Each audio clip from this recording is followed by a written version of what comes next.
पिछले एपिसोड के अंत तक हमने देखा हमारा लियो जिसका नाम लॉयन फ्रंटियरा है उसके बारे में सबको ये बात पता चल चुकी है कि इसके पास में एक स्पेस चूहा है जो कि अपने साइज को अभी सबसे बढ़ा सकता है। लियो सभी लोगों के सामने इसी बार को यूज करके एक बंदे को जान से मार देता है। इस बंदे को ये पनिशमेंट मिली थी और अब जब लियो को पता है कि सब ये बात जानता है तो खुलेआम अब इस चूहे का यूज करने लगा है। वो सिटी के अंदर इसे खुला छोड़ देता है ताकि ये सिटी के अंदर एक जरूर खड्डे टाइप का स्ट्रक्चर बना सके। ऐसे एक रवीन बन चुकी है जो कि पूरी सिटी के अंदर फैली हुई है। इसे देखकर जेवियर लियो से पूछने लगता है ये तुम कर क्या रहे हो, इस तरीके से होगा क्या? लियो कहता है मैं सिटी के अंदर रोड बना रहा हूँ, तुम्हें पता तो होगा ही सोल्जर्स का पूरा एक्सेस अब मुझे मिल चुका है। मैं उनको अपने हिसाब से ऑर्डर दे सकता हूँ। पहले जो मरियल से थे, कमजोर थे और हर समय आलस करते थे, अब वही सारे सोल्जर काफी मजबूत हो चुके हैं। उन्हें देखकर क्लियरली पता चलता है कि सब के सब कंस्ट्रक्शन वर्कर है, वो बहुत ताकतवर हो गए। मैं इन सोल्जर्स की इसी पावर को यूज करना चाहता हूँ। अब धीरे धीरे करके मेरी कंस्ट्रक्शन पावर बढ़ती जा रही है। अब तुम देखो मैं क्या करता हूँ, ये तो बस शुरुआत है। मैं पूरी सिटी को एकदम बदल दूंगा, इतना आलिशान बनाऊंगा कि सब के सब इसे देखते रह जाएंगे। मैं एक सिटी जानता हूँ जिसका नाम है रोम, जो कि बहुत ज्यादा शानदार सिटी है, बहुत सुंदर है। मैं इस सिटी को भी सेम वैसे बनाने वाला हूँ। यहाँ पर मैंने जो ये रोड बनाई है ये हमारे फ्रंटियरा मेंशन से सीधे ईस्ट के माउंटेन्स तक जाएगी। जेवियर कहता है मैं समझता हूँ तुम सिटी के इंफ्रास्ट्रक्चर को सुधारना चाहते हो, लेकिन फिर भी रोड बनाने से होगा क्या? इससे इतना सुधार नहीं आएगा। लियो बोलता है नहीं, काफी सुधार आएगा, तुम बस देखते जाओ। किसी भी सिटी का इंफ्रास्ट्रक्चर मेनली उसके रोड पे डिपेंड करता है कि किस तरीके से सामान की ट्रैवलिंग होती है। लियो के इतना के साथ में जेवियर के माइंड में एक बहुत बड़ा शक आ जाता है। वो उससे बोलने लगता है मास्टर लियो, एक चीज है जो कि समझ नहीं आ रही है। आप एक टाइम पर इस तरह की नॉलेज बिल्कुल मेरे पास में नहीं रखते थे, आपको कोई फर्क भी नहीं पड़ता था, लेकिन अब अचानक से क्या हो गया है? आपको इस बारे में कैसे पता है? मैं देख रहा हूँ हाल ही कुछ टाइम के अंदर आपके अंदर बहुत बदलाव आया है। आपने एक नए तरह का सिस्टम बनाया है जिससे घरों के अंदर सब कुछ अच्छी तरह गर्म रहता है, और इसके अलावा आपके पास में ये स्पेशल चूहा है जो कि साइज को काफी ज्यादा बढ़ा सकता है। ये समनिंग पावर आपके पास में कैसे आई? आपको देखकर मुझे कभी कभी शक होता है कि आप सच में मास्टर लॉयन फ्रंटियरा ही है। जेवियर के तकनीक साथ में लियो को एक स्क्रीन होती है जिसके ऊपर लिखा हुआ है जेवियर को तुम्हारे ऊपर शक हो चुका है। ये देखने के साथ में लियो के पसीने छूटने लगता है। वो सोचने लगता है ये बंदा बहुत ज्यादा ताकतवर है,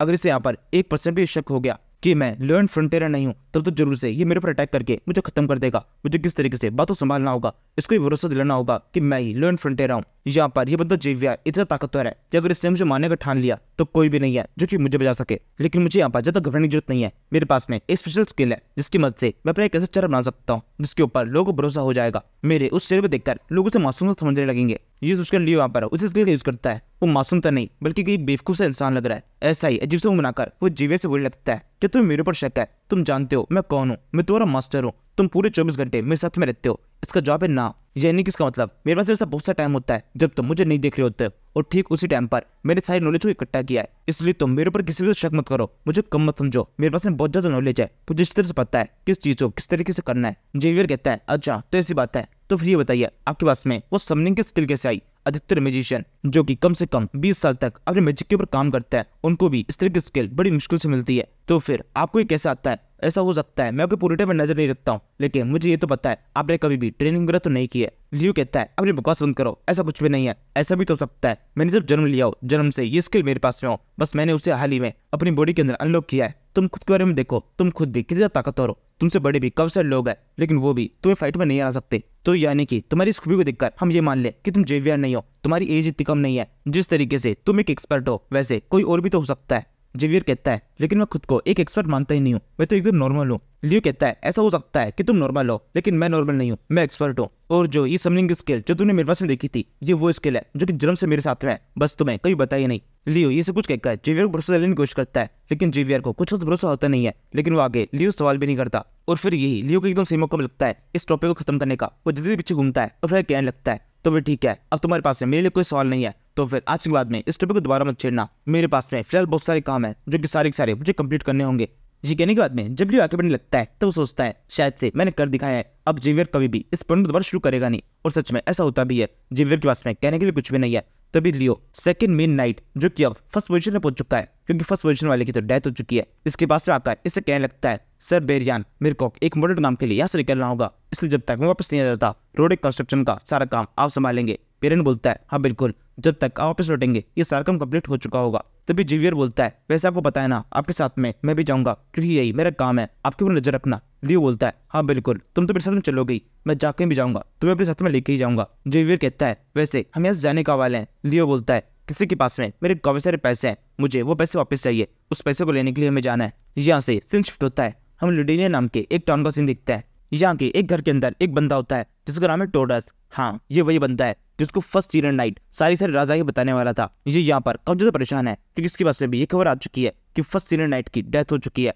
और इसी वजह से इसका काफी सारा पैसा डूब चुका है। ये सारा पैसा उसने फर्स्ट सीरियन नाइट को दिया था जो कि अब मर चुका है, तो उसका सारा पैसा भी वहां अटक गया है और इसके पास में कुछ खास इन्फॉर्मेशन भी नहीं आ पाई, इसलिए ये अपना सर पकड़ के यहाँ पे रो रहा होता है। इसी समय एक बहुत ताकतवर बंदा इस जगह पहुंचता है जो कि इसका बॉडीगार्ड है, जिसके पास में आकर इसे कहने लगता है अब रोने का क्या फायदा, तुम्हारे पास जितने पैसे थे वो सारे तुमने जुए में लगा दिए और बचे हुए पैसे किसी को दे दिए। अब तुम्हारा कोई पैसा तुम्हारे पास पैसा नल नहीं है। जब तुम्हारे पास में लक था तब तो तुम पूरे समय मजे करते रहे, लेकिन अब तुम्हारे पास में कुछ भी नहीं बचा है। मैं एक बात तुम्हें याद दिलाने के लिए आया हूँ कि मैं भी तुम्हारे पास में केवल कुछ टाइम के लिए काम करूंगा, जब तक की सैलरी तुमने जो दे रखी है मुझे जल्दी से तुम्हें सैलरी देनी होगी। अगर तुम ऐसा नहीं करते हो तो मैं भी तुम्हें छोड़ के चले जाने वाला हूँ। उसके बाद में तुम अकेले देख लेना खुद को कैसे संभालोगे। ये सुनकर टोटस का भी परेशान रहता है। उसे क्या लगता है तुम ऐसे कैसे कह सकते हो, तुम कितने लंबे टाइम से मेरे साथ में हो और अब इस तरीके से जब मेरा बुरा टाइम आ रहा है तब तुम जाने की बात कर रहे हो। बॉडीगार्ड बोलता है हाँ बिल्कुल मैं चला जाऊंगा, मैं तुम्हारे साथ में केवल पैसों के लिए था। जब तुम मुझे पैसे दे रहे थे तब तो तुम्हारे साथ में था और जैसे ही तुम्हारे पैसे खत्म हो जाएंगे मैं चला जाऊंगा। यहाँ पर पैसों के अलावा हम दोनों के बीच में और कोई रिलेशन नहीं है।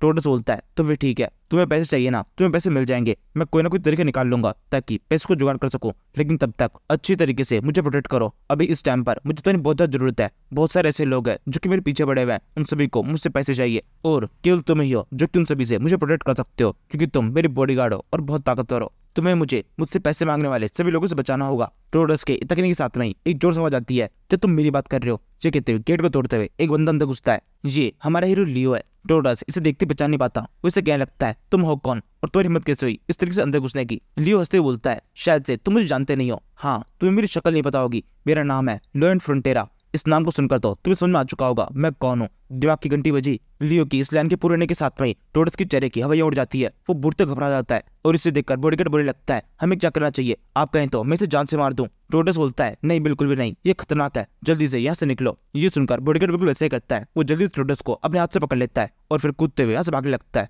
वो सबसे पहले एक खिड़की को तोड़ता है और फिर एक ही छलांग में काफी दूर जो इनके ऊपर जाके लैंड होता है। यहाँ पर ये जिस तरीके से यहाँ से भागा है इसे देखकर क्लियर पता चल रहा है इसके अंदर बहुत ज्यादा पावर है, जिन पे गिरने पर भी इसे कुछ खास होता नहीं है।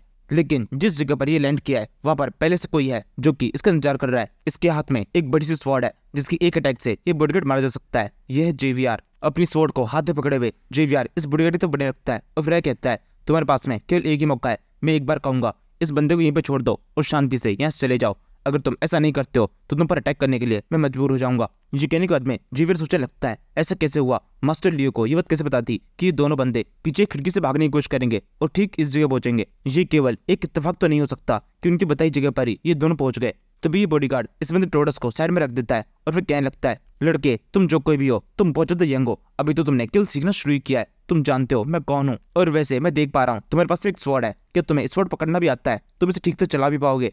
इसे कहते हुए अपनी पावर्स को एक्टिवेट करने लगता है, जिसके वजह पता पड़ता है ये भी कोई नॉर्मल बंदा नहीं है, ये एक मैजिशियन है जिसके पास में डायरेक्ट टाइप की कुछ पावर है कि अपने हाथों के अंदर एक एनर्जी बॉल बना लेता है। इसे देखकर लियो जो कि बीवी इस घर के अंदर है वो टूटी खिड़की से देख के सोचने लगता है इसकी फाइट जेवियर से होने वाली है। जेवियर बहुत ताकतवर है, मुझे यकीन है वो आसानी से इस बॉडीगार्ड को संभाल लेगा और टोडस को भी हम आसानी से पकड़ लेंगे। लेकिन अभी फिलहाल मैं तो ताकतवर नहीं हूँ कि यहाँ पर सामने जा सकूँ, मुझे यही साइड इस फाइट को देखना चाहिए ताकि मैं सेफली फाइट के एंड तक यहाँ पर जिंदा रह सकूँ और फिर टोडस के हाथ में हम जो चाहे वो कर सके। अभी फिलहाल के लिए मैं बस इतना ही चाहता हूँ कि जेवियर इस फाइट को जल्दी से खत्म करे, क्योंकि जेवियर के लिए भी ये पहली बार है किसी ऐसे बंदे से फाइट करना जिसको डायरेक्ट टाइप का मैजिक आता हो, क्योंकि जेवियर एक स्वॉर्ड मैन है, उसके लिए किसी मैजिक से फाइट करना काफी ज्यादा मुश्किल है, स्पेशली ग्रेविटी मैजिक। वैसे ये चीज मैंने उस नोवेल के अंदर पढ़ी थी, जेवियर के ऊपर ग्रेविटी अटैक्स का काफी खतरनाक इफेक्ट हुआ था। अब शायद से ये चीज मुझे सामने देखने को मिलेगी और जेवियर पहली बार किस तरीके से इस फाइट के अंदर स्ट्रगल करता हुआ मुझे दिखाई देगा। लियो ये सब कुछ सोच रहा होता है, इस टाइम पर ये फाइट शुरू हो जाती है। बॉडीगार्ड इस एनर्जी बॉल को तेजी से जेवियर की तरफ फेंकता है। जेवियर शुरुआत में एकदम शांत रहता है और फिर एकदम से अपने स्वॉर्ड को अपने सामने ले आता है। एनर्जी बॉल सीधे स्वॉर्ड को टकराती है और फिर चारों तरफ बिखर जाती है। इस बॉल ने इस जगह बिखरने के बाद में जेवियर को चारों तरफ से घेर लिया है और ये देखकर अभी जेवियर को कुछ समझ में नहीं आ रहा होता है कि यहाँ पर चल क्या रहा है। तभी एकदम से उसके ऊपर एक और अटैक होता है, एक जोरदार मुक्का सीधे उसके ऊपर आगे बढ़ता है। ये अटैक इस बॉडीगार्ड ने किया है। मुक्का पड़ने के साथ में जेवियर तेजी से पीछे तो जाके गिर जाता है और फिर वो जल्दी से खुद संभाल भी लेता है। और इसके बाद में पता चलता है नोवेल के हिसाब से जब जेवियर की इस बॉडीगार्ड से फाइट होती है उस टाइम पर जेवियर केवल एक नॉर्मल सा हाई लेवल का स्वॉर्ड मास्टर था, उसे वो सारी स्किल नहीं आती थी जो कि लियो ने उसे सिखाई है। लेकिन यहाँ पर एक ट्विस्ट है, लियो ने जेवियर को एक स्किल सिखा दी है जिसकी वजह से वो माना पावर को अब्सॉर्ब कर सकता है और यहाँ पर यही एक स्किल इस फाइट के अंदर एक टर्निंग पॉइंट होती है। जेवियर के मुक्का मारने के बाद में इस बॉडीगार्ड को कुछ खतरनाक दिखाई देता है, जेवियर की बॉडी के अंदर कुछ चीज है जो चमक रही है। ये उसका बाना हार्ट है जिसके आसपास में 3 पावर रेज घूम रही है। यानी कि अभी तक जेवियर को ये स्किल केवल उतनी आती है जितनी लियो ने जो सिखाई थी, अभी कुछ खास इंप्रूवमेंट नहीं हुआ है। इस माना हार्ट की पावर को एक्टिवेट करने के बाद में जेवियर जोर से अपनी स्वॉर्ड को घुमाता है। उसके साथ करने के साथ में उसके आसपास में जो एक डार्क टाइप का सर्कल बना था ये तुरंत ही वहां से गायब हो जाता है। इसके बाद में वो आगे कहने लगता है ये किस तरह की स्किल थी, मेरे एक बार स्वॉर्ड घुमाने के साथ में ये स्किल तुरंत ही गायब हो गई, कहीं से तो नहीं ये भी इस स्किल का कोई पार्ट हो। इतने बेकार की उम्मीद मैंने एक बॉडीगार्ड से तो नहीं की थी। जेवियर की ये एक लाइन इस बॉडीगार्ड को डराने के लिए पूरी तो काफी होती है। इसके पसीने छूटने लगता है। ये जल्दी से टोडस को इस जगह पर छोड़कर यहाँ से भागने लगता है। भागते हुए कहता है अब तुम खुद ही संभालो, हमारा कॉन्ट्रैक्ट यहीं पे खत्म होता है, मैं तुम्हें किसी भी तरह से बचाऊंगा नहीं। टोडस जल्दी चलाकर इसे रोकने की कोशिश करता है लेकिन कोई फायदा नहीं है। बॉडीगार्ड यहाँ से भाग जाता है। तभी जेवियर टोडस के पास में आता है और फिर इसे कहने लगता है मुझे पता चला तुमने फ्रंटियर फैमिली के साथ में एक धोखा किया है, तुम जानते हो इससे कितनी बड़ी सजा होती है। ये कहते जेवियर जब टोडस की तो बट रहा होता है, टोडस बुरी से घबरा जाता है, वो लड़खड़ा कर जमीन पे गिर जाता है। वो इस टाइम पर इतना घबराया हुआ होता है कि उसके मुंह से बिल्कुल आवाज नहीं निकलती। उसे अपने सामने अपनी मौत दिखाई दी जाती है। जेवियर ये कहता है तुम्हें पता है इसकी सजा क्या है, मैं तुम्हारे दोनों पाँव काट दूंगा, उसके बाद में तुम जिंदगी बस केवल भी पाओगे, तुम्हारे पास में ऐसा कुछ भी नहीं होगा जिसकी मदद से तुम किसी के साथ भी फ्रॉड कर सको। यही तुम्हारी सजा है और तुम्हें सजा मैं तुरंत ही देने वाला हूँ, इसके अंदर बिल्कुल भी देरी नहीं की जाएगी। लेकिन तो जेवियर अपने स्वॉर्ड घुमा देता है। तभी एक जोर से आवाज आती है जेवियर वहीं पे रुक जाओ। ये कहते हुए लियो जेवियर के एकदम सामने आ जाता है, इस ट्रैक को अपने ऊपर ले लेता है। जेवियर भी एकदम सही टाइम पर तलवार रोक लेता है। लियो ये कहता है जेवियर तुम्हें कंट्रोल में रहना चाहिए, मैंने तुम्हें इसे मारने की परमिशन नहीं दी थी, अगर यहाँ पर तुमने इसके पैर काट दिए तो फिर ये हमारे किसी भी काम का नहीं होगा। अभी हमें इससे बहुत ज्यादा काम है, जैसे ही एक बार इससे काम निकल जाए उसके बाद में इसका असर तुम्हारा होगा, तुम जो चाहे वो कर सकते हो। लियो की ये बात जेवियर को थोड़ी ठीक लगती है। वो जल्दी से अपने स्वॉर्ड को वापस पीछे ले लेता है। यहाँ से हम कुछ और देर बाद देखते हैं इस बंदे के साथ में इंटरोगेशन शुरू हो चुका है। इसे एक कुर्सी से बांध दिया गया है। ये बुरी तरह कांप रहा है। इसके सामने की तरफ लियो और जेवियर है। लियो उसको इस तरह कांपते हुए इसे कहने लगता है तुम इस तरह डर क्यों रहे हो, मैं तुम्हारे साथ में कुछ भी गलत करने वाला नहीं हूँ, तुम्हें यहाँ पर मुझसे बिल्कुल गर्लफ्रेंड की जरूरत नहीं है, मैं बस तुम्हारे साथ में एक डील करना चाहता हूँ। तुम्हें पता तो होगा ही हम इंसान है और इंसान कितने ज्यादा ग्रीडी होता है और सेम ऐसा ही सीन मेरे साथ में है। मैं भी बहुत ज्यादा लालची हूँ और ये मेरे लिए एक अपॉर्चुनिटी की तरह है जिसका मैं अच्छी तरह फायदा उठाऊंगा, इसलिए तुम्हें घबराने की जरूरत नहीं है। वैसे ये बात तो तुम अच्छी तरह जानते होंगे कि तुमने बहुत सारे लोगों के साथ में ठगी की है, तो अगर मैं तुम्हारे बारे में लो में बात करूँ यानी कि तुम्हें अगर कोर्ट तक घसीटूं तो तुम्हारे साथ में काफी कुछ बुरा हो सकता है, क्योंकि ठगी की एक बहुत बड़ी सजा होती है। तुम काफी लंबे टाइम तक जेल में रहोगे और इसके अलावा तुम्हें कई तरह से टॉर्चर किया जाएगा। लेकिन क्योंकि इस सब के अंदर मेरा कुछ भी फायदा नहीं है इसलिए मैं कुछ और करने की सोच रहा हूँ। टोडस बोलता है कि सच में, यानी इसका मतलब तुम मुझे माफ कर देने वाले हो, प्लीज ऐसा कर दो, मुझे यहाँ से जाने दो। लियो कहता है नहीं, इतनी आसानी से नहीं, इतनी आसानी से तो तुम्हें से बच के नहीं निकल पाओगे, तुम्हें मेरा एक काम करना होगा। मुझे पता है बोरन का बचाओ सारा सामान तुम्हारे पास में है, कैसा रहेगा तुम्हारी जान के बदले में वो सारा सामान तुम मेरे वाले कर दो, उसके ऊपर मेरा स्वामित्व होगा। लियो की इस बात को टोडस बिना किसी भी हिचकिचाहट के मान जाता है। वो तुरंत ही उसे कहने लगता है हाँ बिल्कुल, वो सारा सामान तुम्हारा हुआ, तुम जो चाहे वो अपने बस में लेके जा सकते हो, बस तुम मुझे छोड़ दो। और अब जब हमारे बीच में डील हो चुकी है तो क्या मैं ऐसे जा सकता हूँ, जल्दी से मेरे हाथ खोलो। लियो कहता है नहीं, अभी तक हमारे बीच में कोई डील हुई नहीं, ये तो केवल एक शुरुआत है, तुम्हें मेरे और भी काफी सारे काम करने होंगे। टोडस बोलता है हाँ बिल्कुल, तुम जो चाहे वो करने के लिए मैं तैयार हूँ, जल्दी से मुझे बताओ मुझे क्या करना होगा, तुम्हारा हर एक शब्द मेरे लिए कमांड के बराबर है।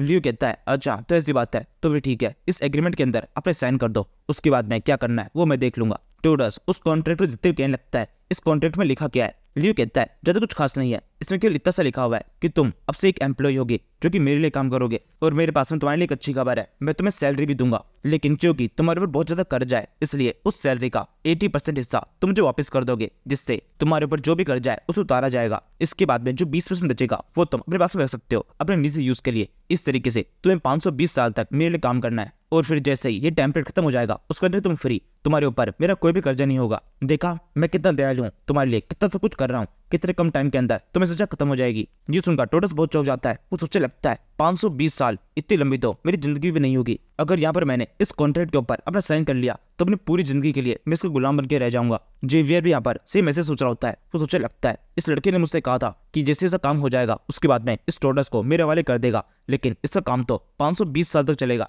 मैं जानता था ये बंदा बिल्कुल भी दयालु नहीं हो सकता, ये कितना चालाक है इसकी सीमा आज मैंने देख ली है। और इसी टाइम पर लियो के चेहरे के ऊपर एक हल्की स्माइल होती है। वो सोचने लगता है मैं तुम्हें तब तक मरने भी नहीं दूंगा जब तक तुम मेरा सारा कर्ज उतार नहीं देते। अब तुम्हारी ये पूरी लाइफ मेरी गुलाम है, तुम पूरी लाइफ मेरी गुलामी करते रहोगे, मेरे लिए काम करोगे और वो हर चीज करोगे जो कि मैं तुमसे कराना चाहूंगा। मैं यहाँ पर तुमसे वादा करता हूँ, तुमसे इतना काम कराऊंगा कि तुम्हारी बॉडी के अंदर से मेरे कर्जे की आखिरी बूंद तक मैं एकदम निचोड़ लेने वाला हूँ। यहाँ पे टोडस को लियो की ये सच समझ में आ रही होती है। वो जल्दी चलाकर उसे कहने लगता है ये बिल्कुल भी ठीक नहीं है, तुम इस तरीके से मुझे फोर्स नहीं कर सकते, इस तरह कॉन्ट्रैक्ट के ऊपर मैं किसी भी हालत में साइन नहीं करूंगा, ये एक बहुत ही घटिया कॉन्ट्रैक्ट है, तुम बहुत गलत तरीके से मुझे इस पे साइन करवा रहे हो। लियो कहता है मैं तुम्हारे साथ में कोई जबरदस्ती नहीं कर रहा, तुम चाहो तो मेरे साथ में कोर्ट में चल सकते हो, हम वहीं पर इस टैग की बात करेंगे। लियो की ये धमकी सुनने के साथ में टोटस तुरंत ही रो देता है, क्योंकि उसे पता है अगर कोर्ट में गया तो तुरंत ही उसे मार दिया जाएगा। लेकिन लियो के साथ में उसकी लाइफ थोड़ी लंबी हो सकती है, ये सोचकर वो रोते हुए उस पर साइन कर देता है। और टोटस को यहाँ पर इस कॉन्ट्रैक्ट पर साइन करते हुए इस चीज का एहसास होता है कि उसने यहाँ पर साइन करके अपनी लाइफ को बेच दिया है, जिसका कुछ टाइम बाद में उसे बहुत ज्यादा पछतावा होने वाला है। यहाँ से अब हम अगले दिन सुबह का सीन देखते हैं।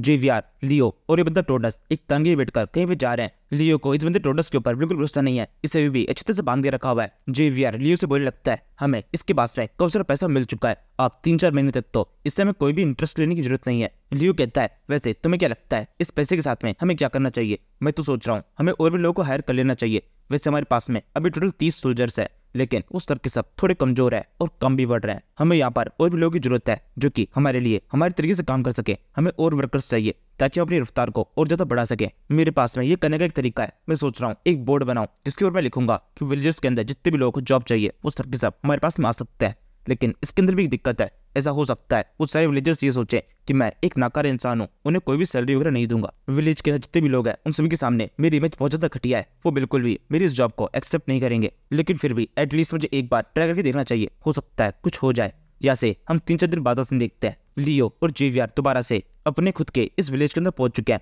यहाँ पर इन्होंने एक बोर्ड लगा दिया है जिसके ऊपर लिखा हुआ है फ्रंटेरा फैमिली को कुछ वर्कर्स की जरूरत है, इसके बदले में हर एक को सैलरी भी दी जाएगी 20 गोल्ड पर वीक। अगर किसी को भी इस रिगार्डिंग कोई भी इंक्वायरी करनी है तो जल्दी से मास्टर लियो से आके मिले। इस बोर्ड को देखने के साथ में ही लियो जिस जगह बैठता है वहाँ पर एक बहुत लंबी लाइन जाती है। काफी सारे लोग यहाँ पर जॉब को ज्वाइन करने के लिए आए हुए हैं। लियो को इस चीज की बिल्कुल उम्मीद नहीं होती, वो इस बारे में जेवियर से पूछता है कि ऐसा कैसे हो सकता है, ये सारे लोग तो मुझसे नफरत करते हैं, इसके बावजूद भी ये सब यहाँ पर आए। जेवियर बोलता है हाँ आप बिल्कुल ठीक कह रहे हैं, ये सारे लोग आपसे नफरत करते हैं, लेकिन आपने जो घर बनाने का यहाँ पर काम शुरू किया है वो सब कविता शानदार है। आपने यहाँ पर एकदम ही एक नई टेक्नोलॉजी घोषित कर दी है जिसका नाम ऑनडोल रखा है, उसकी मदद से अब घर काफी ज्यादा गर्म रहते हैं, लोग आपसे काफी ज्यादा खुश है, आपकी रिस्पेक्ट करने लगे, उन लोगों को लगने लगा है कि आपके ऊपर भरोसा किया जा सकता है। लियो इसे कहने लगता है कि सच में ऐसा हुआ है, जिस विलेज के अंदर मेरी रेस्पेक्ट नहीं थी, लोग मेरी तरफ देखना ही पसंद नहीं करते थे, अब इन सभी के मन में ये फीलिंग आ चुकी है कि ये सब मुझ पर भरोसा कर सकता है। लियो सोच रहा होता है तभी सामने की तरफ से एक बंदा आता है और उसे कहने लगता है माय लॉर्ड मैं आपके साथ में काम करना चाहता हूँ, मैंने उस कॉन्ट्रैक्ट को अच्छी तरह पढ़ लिया है और मैं इसके लिए तैयार हूँ। लियो कहता है बहुत अच्छे, हम जल्दी काम को शुरू करेंगे। तभी बंदा आगे बोलता है लेकिन उससे पहले आप मेरी इस ग्रीटिंग को एक्सेप्ट कीजिए, आपकी वजह से हमें बहुत फायदा हुआ है। मेरा एक बेटा है जो कि हर समय सर्दी के अंदर काफी परेशान रहता है, लेकिन आपकी वजह से अब हमारे पास में एक ऐसा घर है जो कि अंदर की साइड से पूरा गर्म रहता है, घर के अंदर काफी आराम है, इसीलिए मैं आपको इस चीज के लिए थैंक यू कहना चाहता हूँ। ये कहते वो लियो के सामने अपना सर झुका देता है। लियो सोचने लगता है मैंने तो इन लोगों के लिए कुछ किया ही भी नहीं, ये सब तो मेरे खुद के पर्सनल लालच के लिए था, इसके बावजूद भी ये सभी लोग मेरी तारीफ कर रहे हैं, मुझे थैंक यू कह रहे हैं। इसके बाद वो बंदा आगे बोलता है मेरा एक और रिलेटिव है जो कि पास के एक शहर में रहता है, वो भी चाहता है कि आप उसके लिए एक वैसा ही घर बना के दें। ये सुनने के साथ में लियो के चेहरे के ऊपर एक बड़ी स्माइल आ जाती है, वो सोचने लगता है आखिरकार ये काम कर रहा है, मैंने इन लोगों के लिए काफी सस्ते में इस तरह घर बनाए, इसका अब मुझे फायदा होने वाला है। अब ये सारे लोग मुझे आगे रेफर करने लगे हैं, अब धीरे धीरे करके सब जगह पर मेरा नाम फैल जाएगा, मेरा ब्रांड सब जगह फैल जाएगा और मैं इतना बड़ा बन जाऊंगा कि हर तरफ से मेरे पास से पैसे आएंगे। ये सोचते हुए लियो के चेहरे के ऊपर एक बड़ी सी इविल स्माइल होती है। फिर वो आगे बोलता है हाँ बिल्कुल मैं इसके लिए तैयार हूँ, मैं उनके लिए भी जरूर से वैसा ही शानदार घर बनाऊंगा। इसी समय जेवियर भी यहाँ पर लियो को इस तरह देखकर उसकी मन की बात तो समझ जाता है, वो सोचने लगता है अब मुझे समझ में आ रहा है इतने लंबे टाइम से ये विलेजेस के लिए इतने सस्ते में इस तरह घर क्यों बना रहे थे। यहाँ पर इस विलेज के अंदर रहने वाले सभी लोग ऐसा लग रहा है कि ये इनकी अच्छाई है, लेकिन असल में ये तो इनका बिजनेस मॉडल है, पता नहीं कैसे मैं भी नहीं समझने में कभी कभी बेवकूफी कर जाता हूँ। वैसे अभी भी मेरे माइंड में एक सवाल है, मुझे समझ में नहीं आ रहा है ये फ्रंटियर मेंशन से लेकर वहाँ के माउंटेन तक की इस रोड को क्यों बना रहा है, इसका रीजन क्या है। इसके बाद में हम कुछ घंटों बाद देखते हैं जेवियर और लियो एक पहाड़ के ऊपर आए हुए हैं। यहाँ पर लियो जेवियर को फाइनली बताने वाला है कि वो यहाँ पर इतनी लंबी सड़क क्यों बना रहा है। इस पहाड़ के ऊपर पहुंचने के बाद में वो जेवियर से बोलने लगता है जेवियर तुम्हारे मन में एक सवाल था ना कि मैं यहाँ पर सड़क क्यों बना रहा हूँ, तो इसका जवाब अब मैं तुम्हें दे देता हूँ।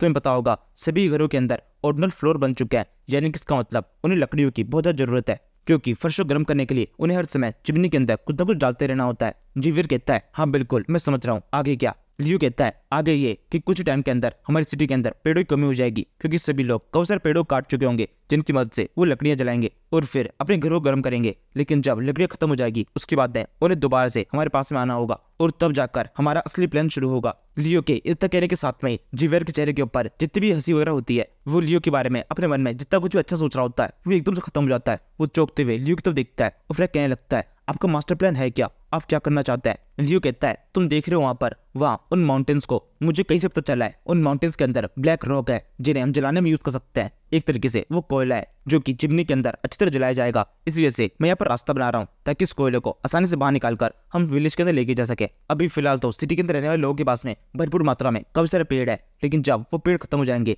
तब उनके पास में कोई दूसरा ऑप्शन नहीं होगा। उनको पहले ही उस चिमनी की आदत पड़ चुकी होगी, इसलिए वो प्रचुर मात्रा में हमसे कोयला खरीदेंगे और तब मैं सभी विलेजर्स को अच्छे तरह से जोड़ लूंगा। मैंने उनके लिए जितने सस्ते में घर बनाए वो कीमत अब वसूल होगी। अपने इस मास्टर प्लान बताते हुए लियो जोरों से हंस रहा होता है और जेवियर के चेहरे के ऊपर एक अलग सा गुस्सा आता है। वो सोचने लगता है ये तो बहुत ज्यादा घटिया और लालची इंसान है। पहले तो सभी लोगों को इन चीजों की आदत पड़वा दी और अब उनसे हाथ में इस तरह से खेल रहा है। तभी लियो कहता है मुझे पता है तुम्हारे माइंड में क्या चल रहा है, थोड़ा धीरे सोचा करो। तुम मुझे घमंडी, लालची या फिर घटिया ऐसा कुछ कह रहे होंगे, लेकिन तुम्हें यहाँ पर ये समझने की कोशिश करनी चाहिए कि ये बिजनेस है और जब तक बिजनेस के अंदर हम अपने प्रॉफिट के बारे में नहीं सोचेंगे तब तक हमारा नुकसान होता रहेगा। हमने अभी तक घरों को बनाने में मैक्सिमम टाइम पर अपना लॉस ही किया है, तो अब अगर मैं यहाँ पर कीमत को वसूल नहीं करूंगा, सारी चीजों को महंगा नहीं करूंगा, तो फिर हमारा कर्जा जो कि हमारे सर के ऊपर है वो कैसे उतरेगा। अब यहाँ तो हम दूसरे बारे में सोच सकते हैं या फिर अपने खुद के बारे में। लियो की ये एक लाइन जेवियर को पूरी शांत कर देती है। वह कहने लगता है तो फिर ठीक है, आपकी इस बात से मैं पूरी सहमत हूँ। मैं इस बात को मानता हूँ कि इस सिचुएशन से बाहर निकलने का यही सबसे सही सोल्यूशन है, लेकिन फिर भी अभी भी एक दिक्कत है, आपका प्लान एग्जीक्यूट होगा कैसे?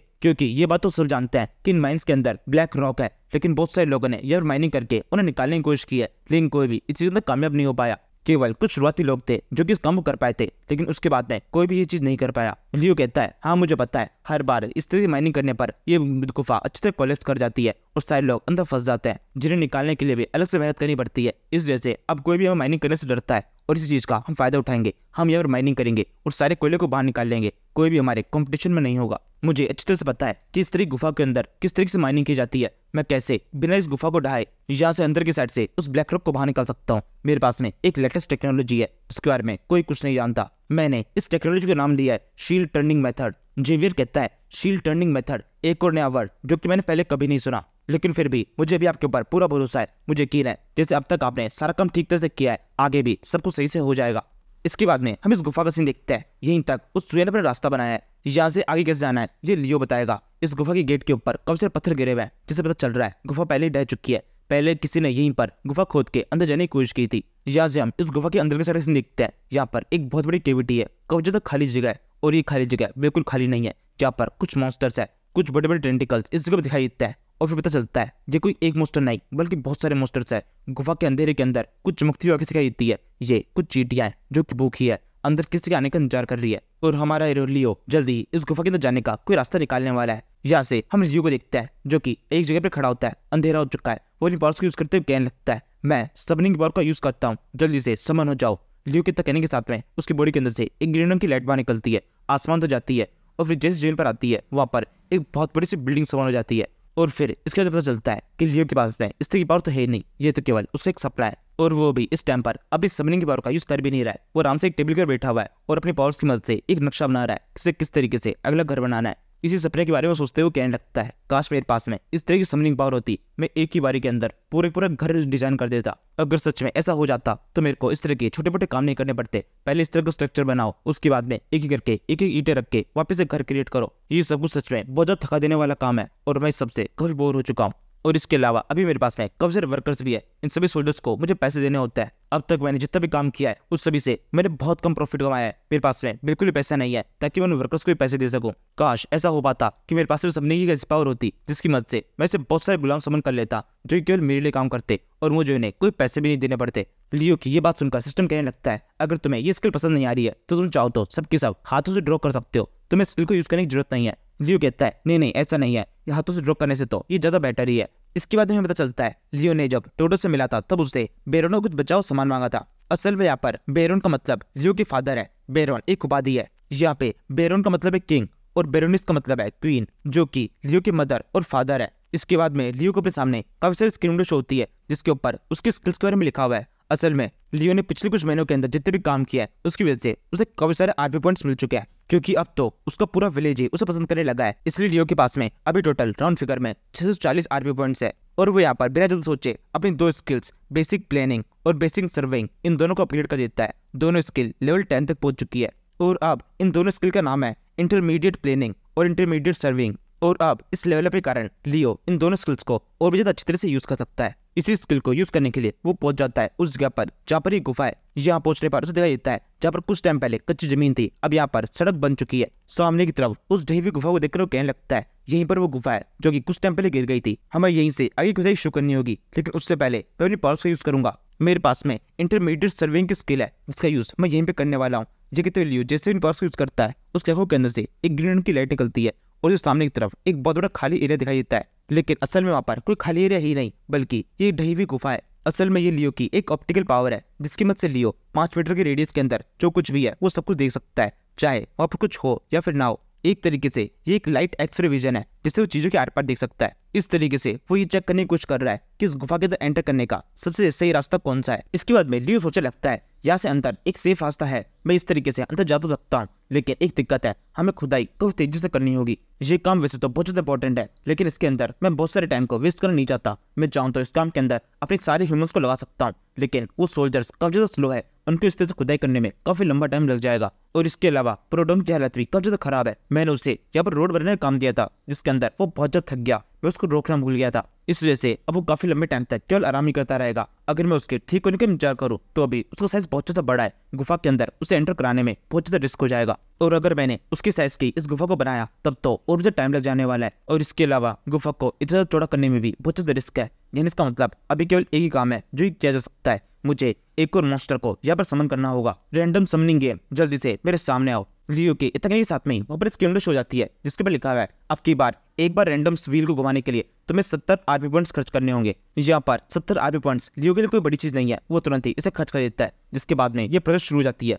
वहाँ पर वही एक ग्रीन रंग का गोला दिखाई दे रहा है जिसके अंदर से एक अजीब सी आवाज आ रही है। इसके बाद में उसमें से कोई बाहर निकलता है, ये पिंक कलर का मॉन्स्टर है। इसके बाद में एक क्यूट समूह उस ग्रीन रंग के पोर्टल में से बाहर निकलता है, कोई चीज जोर से चिल्लाकर गिरती है। ये एक कीड़े टाइप का कुछ है जिसके बाहर आने के साथ में इसके मुंह के अंदर से बेंगुल बेंगुल करके आवाज आने लगती है। इस मॉन्स्टर को देखने के बाद में लियो के चेहरे के ऊपर कुछ का एक्साइटमेंट नहीं होती, वो बिल्कुल जैसे प्रोडोम को देख रहा था वैसे ही इस मॉन्स्टर को देख रहा होता है। वो सोचने लगता है ये तो मुझे दिखने में पिछले वाले से भी ज्यादा बेकार लग रहा है, लेकिन ऐसा हो सकता है इसके पास में भी कोई शानदार स्किल हो जिसका मैं सही तरह से यूज कर पाऊँ, क्योंकि प्रोडोम को देखने के बाद भी मुझे ऐसा ही फील हुआ था, लेकिन अब वो मेरे बहुत काम आ रहा है। इसके बाद में वो इस मॉन्स्टर से बोलने लगता है कि तुम्हारे पास में कोई स्पेशल स्किल है, ऐसा तो नहीं तुम अपना साइज बढ़ा सकती हो या फिर कुछ और कर सकती हो। मॉन्स्टर की तरफ से कुछ रिस्पॉन्स नहीं आता। लियो आगे बोलता है जल्दी से मुझे तुम्हारी स्किल बताओ, मुझे बताओ मैं तुम्हें किस तरह से यूज कर सकता हूँ। यहाँ से एक टाइम लैप्स शुरू होता है, हम सीधे कुछ वीक बातों से देखते हैं। गुफा का काम काफी तेज शुरू हो चुका है, काफी लंबी गुफा हो चुकी है और ये करने के लिए लियो ने किसी नए मॉन्स्टर का यूज किया है। उसने इसका नाम रखा है बेंगुल और लियो यहाँ पर काफी अनोखे तरीके से इस मॉन्स्टर का इस गुफा के अंदर यूज कर रहा है।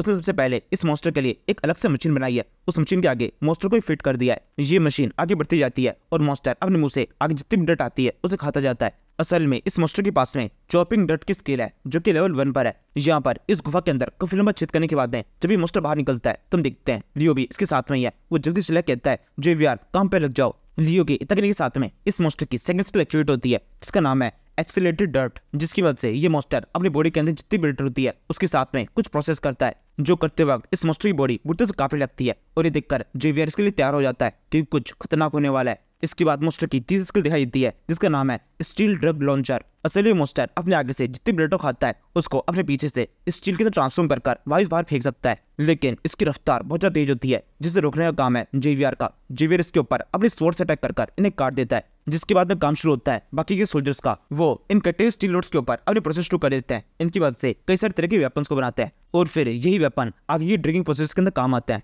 JVR जिस भी कुछ कर रहा होता है तो वो सोचा लगता है वैसे तो मैं एक नाइट हूँ, मेरे को इस तरह काम नहीं करना चाहिए, मैं ये क्या कर रहा हूँ। यहाँ पर इस जगह पर एक मॉन्स्टर की पूप को इस तरह से काटना ये मेरे को बिल्कुल शोभा नहीं देता है, लेकिन फिर भी क्योंकि इस काम को कोई और नहीं कर सकता इस वजह से मुझे करना पड़ रहा है। इसी टाइम पर दोबारा से लियो की आवाज आती है, सबके सब बहुत अच्छे आगे बढ़ते रहो, हम यहाँ से आगे बढ़ना शुरू कर रहे हैं। लियो के इतना के साथ में एक बंदा जो कि मॉन्स्टर के एकदम पास में है वो इस मशीन को आगे बढ़ाना शुरू करता है और इसी तरीके से इस प्रोसेस को एक साइकिल के अंदर लगातार रिपीट किया जाता है ताकि उस गुफा को जितना हो सके उतना लंबा किया जा सके।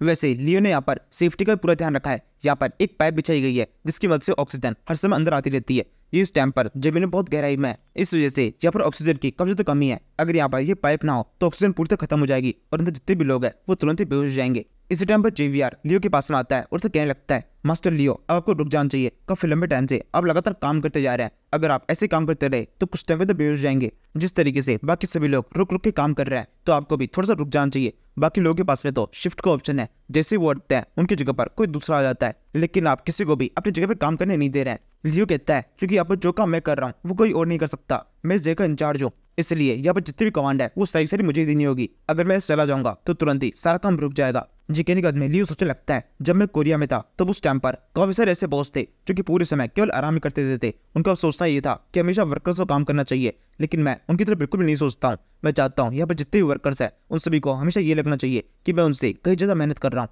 ताकि वो हर समय मेरी रिस्पेक्ट करे और ज्यादा तेजी से मेरे लिए काम करते रहें। अगर मैं यहाँ पर आराम करना शुरू कर दूंगा तो इन सभी को भी ऐसा लगेगा कि जितना चाहे उतना आराम कर सकते हैं और इन्हें काम करने की जरूरत नहीं है, इन्हें केवल उतना ही काम करना चाहिए जितना इन्हें मिल रहा है। ये सबके सब काम से पीछे हटने की कोशिश करेंगे, लेकिन अभी ये पूरी मेहनत से काम करते हैं। इसके बाद में लियो अपने एक्सरे विजन की पावर को एक्टिवेट करता है, आगे प्रोग्रेस को चेक करता है, जिसके साथ में उसे एक अच्छी खबर मिलती है। उस पता चलता है 5 मीटर की गैरेज के अंदर ही काफी सारे कोयले के टुकड़े हैं। इसे देखने के साथ में वो जल्दी सभी सोल्जर से कहने लगता है, हम सब के सब एकदम करीब है, सोल्जर्स अच्छे तरह से काम करो, हमें जल्दी कोयला मिलने वाला है। ये सुनने के साथ में ये जितने भी सोल्जर्स और बाकी के वर्कर्स होते हैं सबके सब काफी जोश में जाते हैं। लियो के पास में उसका मस्टर दोबारा से आ जाता है। लियो इस मस्टर से बोलने लगता है, बहुत अच्छे, तुम्हारी वजह से ये काम 10 गुना तेजी से हो गया, अब यहाँ से ये काम हम संभाल लेंगे, क्योंकि हम नहीं चाहते कि तुम उस कोयले को खा जाओ। इसके बाद में ये बाकी वर्कर से बोलने लगता है, जैसे ही हमें कोयला मिलेगा तो हमें तुरंत ही उसके ऊपर एक प्रोसेस शुरू करनी होगी ताकि उसके ऊपर कोई लेयरिंग वगैरह ना आए। वैसे तो ये काम बिल्कुल मुश्किल नहीं है, हम आसानी से ये सब कुछ कंप्लीट कर लेंगे। तुम सभी ने मेरे साथ में काफी अच्छा काम किया है, मैं तुम सभी को वादा करता हूँ तुम सभी को तुम्हारी मेहनत का फल मिल जाएगा।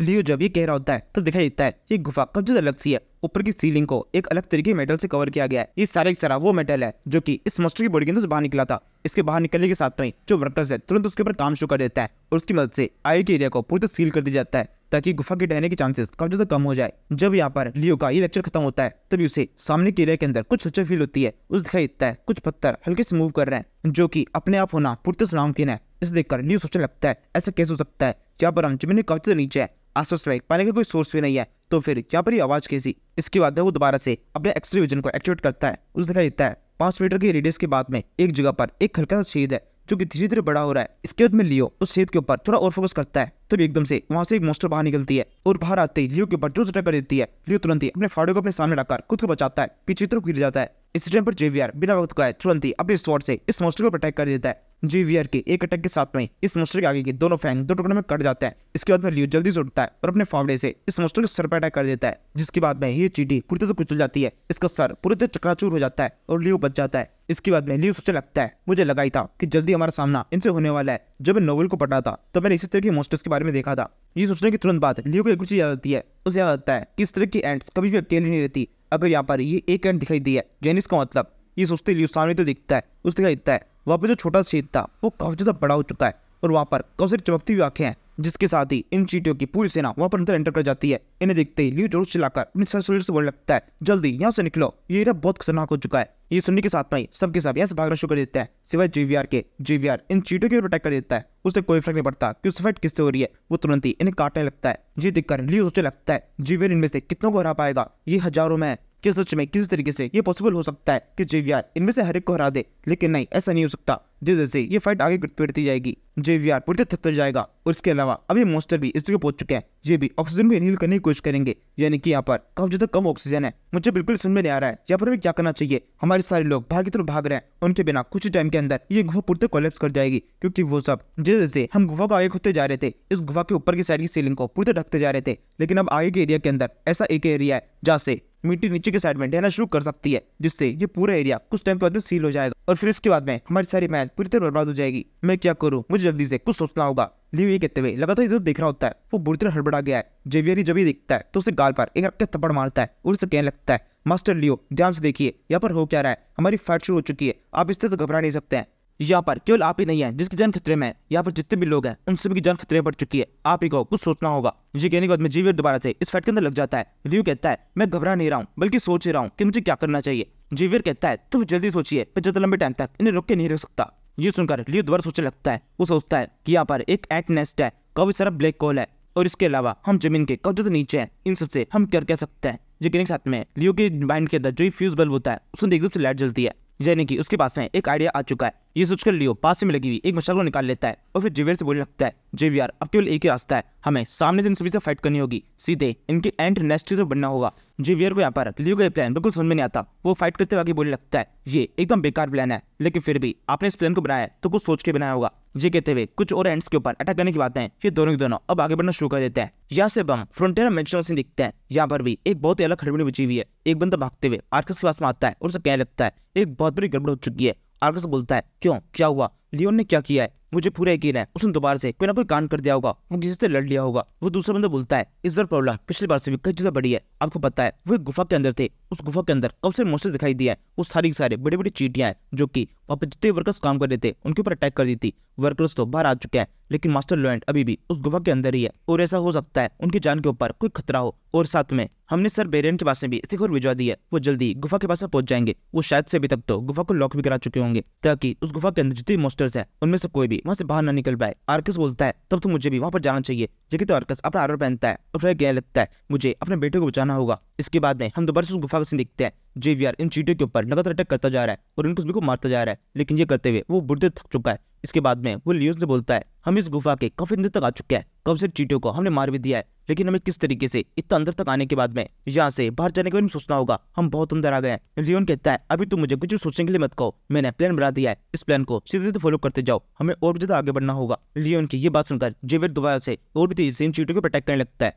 यहाँ पर चीटियों पर अटैक करते जा रहे हैं और फिर आगे बढ़ते जा रहे हैं। लियोन के हाथ में एक मशाल है जिससे वो इन चीटियों को खुद से दूर रखे हुए है। ये सब कुछ करते हुए वो सोचने लगता है, अच्छा हुआ ये सारी चीटियां यहाँ से बाहर नहीं निकल रही है, अगर ये बाहर निकल जाती तो बाहर जितने लोग थे उनके ऊपर भी अटैक कर देती। ये सारी केवल हमें फॉलो कर रही है, लेकिन इसका एक नुकसान भी है। यहाँ पर अगर इन चीटियों ने कुछ किया तो उसका इफेक्ट केवल हमारे ऊपर होगा, हम सबके सब मारे जा सकते हैं। वैसे तो यहाँ पर केवल हम दो ही है, यानी कि हम दोनों ही मारे जाएंगे। इन चीटियों ने हमें बुढ़ते घेर लिया है, अब हम आसानी से पीछे नहीं हट सकते। हम जिस काम से यहाँ पर अंदर आए हैं उस काम को हमें कंप्लीट करना होगा। जेवियर की हालत भी काफी तो खराब हो चुकी है, वो काफी लंबे टाइम से इन चीटियों से फाइट करता जा रहा है और साथ में मुझे प्रोटेक्ट भी कर रहा है। यहाँ पर एयर भी काफी ज्यादा कम हो चुकी है, हमारे लिए यहाँ पर एक सेकंड भी एक्स्ट्रा सर्वाइव करना काफी ज्यादा मुश्किल है। मुझे जल्दी से कुछ सोचना होगा, कुछ करने पर ही यहाँ से बाहर निकलने के हमारे कुछ चांसेस हो सकते हैं। यहाँ पर मेरा प्लान कुछ इस तरीके से है, हम इस टाइम पर एक गुफा के अंदर है जिसके अंदर काफी सारा कोयला है, यानी इसका मतलब क्या मीथेन गैस भी हो सकती है और उस मीथेन गैस को ढूंढना ही हमारा सबसे पहला टास्क है। हमें जल्दी से उस मीथेन गैस को ढूंढना होगा, उसके अंदर आग लगानी होगी, जिसके बाद में इस गुफा के अंदर एक बहुत ही धमाका होगा,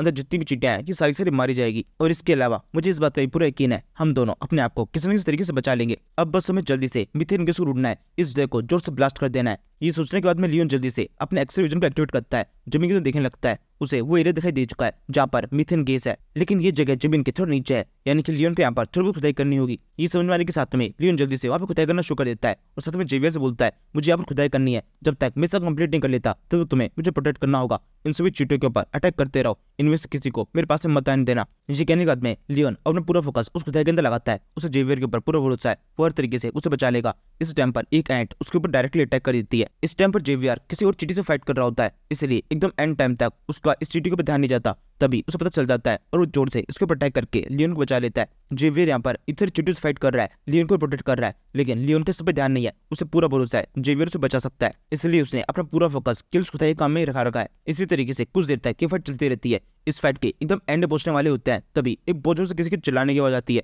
ये आवाज इतनी तेज है कि इससे जेवियर और लियोन दोनों कानों में बहुत तेज दर्द लगता है। इसके तुरंत बाद में वहां पर एक बहुत बड़ा सा मॉन्स्टर पहुंच जाता है। ये क्वीन एंट है। इसे देखकर लियोन बुरी तरह डर जाता है। वो कहने लगता है, देखो ये है क्वीन एंट जो कि यहाँ पर हम पर अटैक करने के लिए आ चुकी है, अब हमें इससे फाइट करनी होगी। इसी समय ये चीटी लियोन और जेवियर दोनों तो बनने लगती है। लियोन बोलता है, जेवियर मुझे तुम्हारे पूरा भरोसा है, तुम इस चीटी से भी फाइट कर सकते हो और इसे भी हरा सकते हो। जेवियर बोलता है, नहीं मैं ऐसा नहीं कर सकता। लियोन बोलता है, तुम इसे कैसे कह सकते हो, अभी तो तुमने फाइट शुरू भी नहीं की और अभी से तुम्हें पता है, अभी इतनी जल्दी हार मत मानो, हमें इसको अटैक करके इसे खत्म करना ही होगा। जेवियर बोलता है, मुझे पूरा भरोसा है, मैं इसे खत्म नहीं कर सकता हूँ, क्योंकि मुझे फाइटिंग का बहुत ज्यादा एक्सपीरियंस है। कुछ चीजें हमें करने की जरूरत नहीं होती, उससे करे बनाई हमें पता होता है कि हम क्या कर सकते हैं और क्या नहीं। मैं भी अपनी लिमिट जानता हूँ, लेकिन फिर भी क्योंकि हम यहाँ फंसे हुए हैं और हम हार नहीं मान सकते, इसलिए मैं कोशिश तो करूंगा ही। जेवियर के इतने के साथ में ये चीटी जोर से उसके ऊपर अटैक कर देती है। जेवियर जल्दी से आगे बढ़ता है और उसके ऊपर अपने सोर्स अटैक करता है। दोनों के अटैक एक ही जगह ब्लॉक हो जाते हैं। जेवियर के लिए यहाँ पर इस चीटी से फाइट करना काफी ज्यादा मुश्किल होता है। वो काफी देर तक स्ट्रगल करता है, लेकिन फिर कामयाब हो जाता है इस चीटी को थोड़ा सा खुद से दूर करने में। ये सब कुछ करके जेवियर केवल लियोन को थोड़ा और टाइम देने की कोशिश कर रहा है ताकि लियोन यहाँ पर जो कुछ भी कर रहा है वो करने में कामयाब हो जाए। लियोन भी पूरी तेजी से यहाँ पर खुदाई करता जा रहा है। खुदाई करते हुए वो लगातार जेवियर के बारे में सोच रहा होता है। वो सोचने लगता है कि जेवियर यहाँ पर उसकी वजह से इन सारी चीटियों से फाइट कर रहा है, वरना वो चाहता तो अकेला इस गुफा से बाहर निकल सकता था। यहाँ पर जेवियर की जो कुछ भी खराब हालत हुई है वो सब कुछ उसकी खुद की वजह से हुई है, मतलब लियोन की वजह से।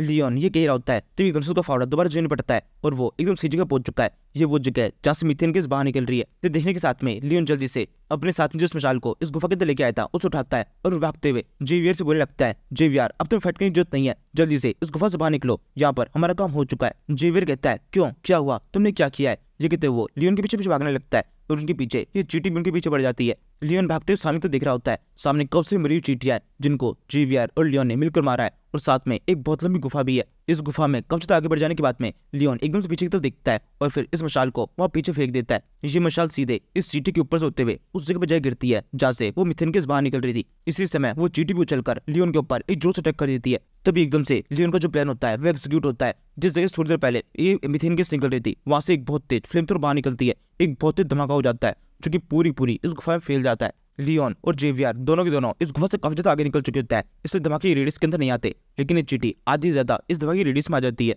जब जेवियर को दिखाई देता है कि यहाँ पर एक बहुत बड़ा धमाका हो चुका है, वो जल्दी से लियोन को पकड़कर जिन पे लेट जाता है, उसे और ज्यादा प्रोटेक्ट करने की कोशिश करता है। इस चीटी के मरने के बाद में ये धमाके का रेडियस पूरी इस गुफा के अंदर फैल जाता है। एक ही झटके में पूरी गुफा के अंदर जितनी भी चीटियां होती है वो सारी चित्र होकर उड़ जाती है। इस एक धमाके ने इस गुफा के अंदर जितनी भी चीटियां थी उन सभी को भाप बना के उड़ा दिया है। और इस टाइम पर जेवियर और लियोन दोनों की हालत कब तो खराब होती है। ये दोनों तो जेल में पड़े रहते हैं, केवल इस धमाके को कमरे का इंतजार करते हैं। धमाके की गूंज इस गुफा के बाहर आर्कस और बाकी जितने भी लोग होते हैं उन सभी को सुनाई देती है। इसे सुनने के साथ में जिस आर्कस पूरी तरह पागल हो जाता है, ये अंदर गुफा के अंदर भागने की कोशिश करता है। वो कहने लगता है मेरा बेटा लियोन उस गुफा के अंदर ही है, मुझे किसी भी तरीके से उसे बचाना होगा, जल्दी से कोई अंदर जाओ और उसे बचाओ, मुझे अंदर जाने दो, कोई भी मुझे रोक नहीं सकता है। लेकिन बेरियान जो कि सेकंड मेन नाइट है वो आर्कस को ये करने से रोक देता है। उसे कहने लगता है आपकी लाइफ हमारे लिए बहुत ज्यादा इंपॉर्टेंट है, प्लीज अंदर मत जाइए, हमें पूरा यकीन है मास्टर लियोन ने कुछ ना कुछ किया होगा, हो सकता है वो खुद ही बाहर आ जाए। इसके बाद में हम दोबारा से गुफा के अंदर का सीन देखते हैं। यहाँ पर लियोन और जेवियर अभी भी जेल में पड़े हुए हैं और साथ में ये छोटी सी मोस्टर दिखाई देती है जो कि बेहोश हुई है। इस धमाके से इस जगह पर जो आग लगी थी अब ये भी कम से कम हो चुकी है।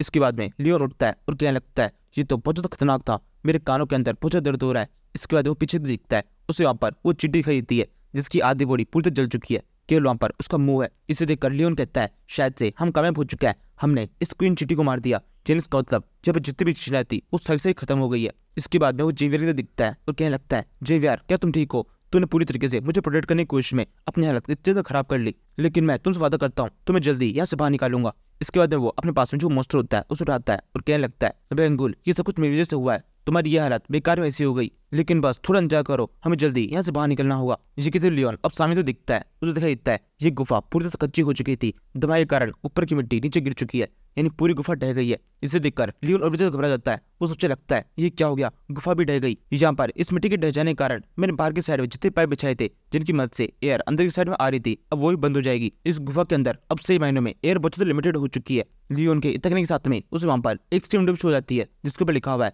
तुम्हारे पास में ऑक्सीजन बहुत ज्यादा कम है और ये लगातार खत्म होती जा रही है। लियोन कहता है हाँ मुझे पता है। जे कहते वो एक्सट्रा को एक्टिवेट करता है और फिर चेक करने लगता है उसे यहाँ पर कितनी खुदाई करनी होगी यहाँ से बाहर निकलने के लिए। जैसे ही वो चेक करना शुरू करता है उसे पता चलता है उसके पास में जो एक्सट्रा विजन है उसकी रेंज जहाँ तक है वहां तक तो केवल मिट्टी है, यानी पूरी खुदाई करनी होगी कम से कम 15 मीटर तक। खुदाई करने के बाद में कोई चांस है कि वो गुफा से बाहर निकल पाए। इसके बाद में लियोन तुरंत ही काम पे लग जाता है। उसे सामने की तरफ एक मीटर शो होता है जिसके ऊपर ऑक्सीजन दिखाई दे रही है किसके पास में अभी कितनी और ऑक्सीजन है। इसी को देखते हुए लियोन आगे खुदाई कर रहा होता है। वो सोचने लगता है ये आगे की जो गुफा है जिसके अंदर ये सारी चीटें रहती थी, ये सारी बहुत ही कमजोर गुफा थी, इसी वजह से ये पूरी ढह चुकी है। लेकिन हमने जितनी भी गुफा खोदी थी उसके अंदर हमने अच्छा मेटल का यूज किया था, इसलिए वो अभी तक ढही नहीं होगी। मुझे केवल थोड़ी सी खुदाई करनी है, उसके बाद में हम अपनी बनाई हुई गुफा के अंदर पहुंच जाएंगे और वहां पर तो हमें एयर भी मिलती रहेगी। अब बस मुझे किसी तरीके से ये 15 फीट के एरिया को खुद से खोदना होगा। जेवियर और बेंगुल दोनों की हालत कब तो खराब है, ये दोनों पूरी तरीके से मेरे ऊपर डिपेंडेंट है और मैं हार नहीं मान सकता हूँ। इसी समय जेवियर को हल्का सा होश आता है। वो लियोन को ये सब कुछ करता हुआ देख रहा होता है। लियोन ये कहता है चाहे यहाँ पर कुछ भी हो जाए, मैं ठीक खत्म ना हो जाऊँ, लेकिन जेवियर और बेंगुल दोनों को मैं किसी भी हाल में बाहर निकाल के रहूंगा। हम लोग बिल्कुल भी हार नहीं मानेंगे, यहाँ से बाहर निकल के रहेंगे। यहाँ पर इन दोनों के साथ में जो कुछ भी हुआ है इसके लिए पूरी तरह से मैं जिम्मेदार हूँ। जेवियर ये सुनते सुनते ही दोबारा से बेहोश हो जाता है। इसी समय लियोन को एक स्किमेंटो होती है जिसके ऊपर लिखा हुआ है जेवियर ने तुमने भी जो कुछ भी कहा वो सब कुछ सुन लिया है, इस वजह से तुम्हारे बारे में उसके मन में जो इमेज थी वो अब थोड़ी और बदल चुकी है। तुम्हारे पास में जेवियर की तरफ से +6 पॉइंट्स आ चुके हैं, यानी कि अब तुम्हारे पास में टोटल 157 आरपी पॉइंट्स है। तुम्हें नए 108 आरपी पॉइंट्स मिल गए हैं। लियोन एक सेकंड के लिए इनसाइड स्क्रीन विंडो को देखने लगता है, तभी से दोबारा से स्क्रीन विंडो होती है जिसके ऊपर लिखा है ऑक्सीजन और जो कम होती जा रही है। इसे देखकर लियोन कहने लगता है अब मैं यहाँ पर चेक कितनी खुदाई कर लूँ, यहाँ पर ये ऑक्सीजन तो खत्म हो ही जाएगी। मैं किसी भी हाल में इस तरीके से तो बाहर नहीं निकल सकता, मुझे कुछ और करना होगा। ये करो या मरो का समय, अगर मैंने अभी कुछ नहीं किया तो यहाँ पर हम सबके सब मारे जाने वाले हैं। सिस्टम मुझे बताओ कि तुम्हारे पास में अभी कोई ऐसी स्किल है जो कि मैं अपग्रेड कर सकूँ और फिर यहाँ से बाहर निकल सकूँ। लियोन की ये बात सुनकर उस जगह पर सिस्टम एक्टिवेट होता है, वो उसके पूरी बॉडी को स्कैन करने लगता है। इसकी विंडो जो होती है जिसके ऊपर लिखा है तुम्हें कोई भी नई स्किल सिखाने से पहले ये चेक करना होगा तुम्हारे पास में कौन कौन सी पुरानी स्किल्स है। इसके बाद में लियोन के पास में 3 नई स्किल दिखाई देती है और ये तीनों वो स्किल्स है जो कि जेवियर ने उस 1 महीने के अंदर उसे सिखाई थी। इनमें से एक वो स्किल भी है जिसकी मदद से लियोन किसी बंदे को छूकर उसकी बॉडी के अंदर से माना एनर्जी को बाहर निकाल सकता है। इन तीनों स्किल्स को देखने के बाद में सिस्टम कहने लगता है तुम्हारे पास में 3 नई स्किल्स है, लेकिन तुम चाहो तो इन तीनों स्किल्स को कंबाइन कर सकते हो, जिसके बाद में तुम्हारे पास में एक नई स्किल होगी जिसका नाम है अराहान। इसे देखने के साथ में लियोन के चेहरे के ऊपर एक बड़ी स्माइल आती है। वो कहने लगता है मुझे पता था मेरे पास में ये स्किल आई जाएगी, ये बहुत ज्यादा शानदार स्किल है जो कि ठीक इस सिचुएशन के लिए बनी हुई है, इसका मैं यूज कर सकता हूँ। तभी दोबारा से इसकी विंडो होती है जिसके ऊपर लिखा हुआ है क्या तुम इन तीनों स्किल्स को कंबाइन करना चाहते हो। लियोन तुरंत ही उसके ऊपर क्लिक कर देता है। इस प्रोसेस के अंदर उसके 10 आरपी पॉइंट्स खर्च हो जाते हैं। इसके साथ में लियोन की बॉडी के अंदर कुछ एनर्जी आने लगती है, उसके साथ उसमें एक ब्लू रंग की एनर्जी रहती है और साथ में इसकी विंडो भी जिसके ऊपर लिखा हुआ है ये स्किल लेवल 5 पहुंच चुकी है। असल में आरान वो स्किल है जो कि लियोन ने जेवियर को सिखाई थी और फिर जेवियर ने लियोन से वादा किया था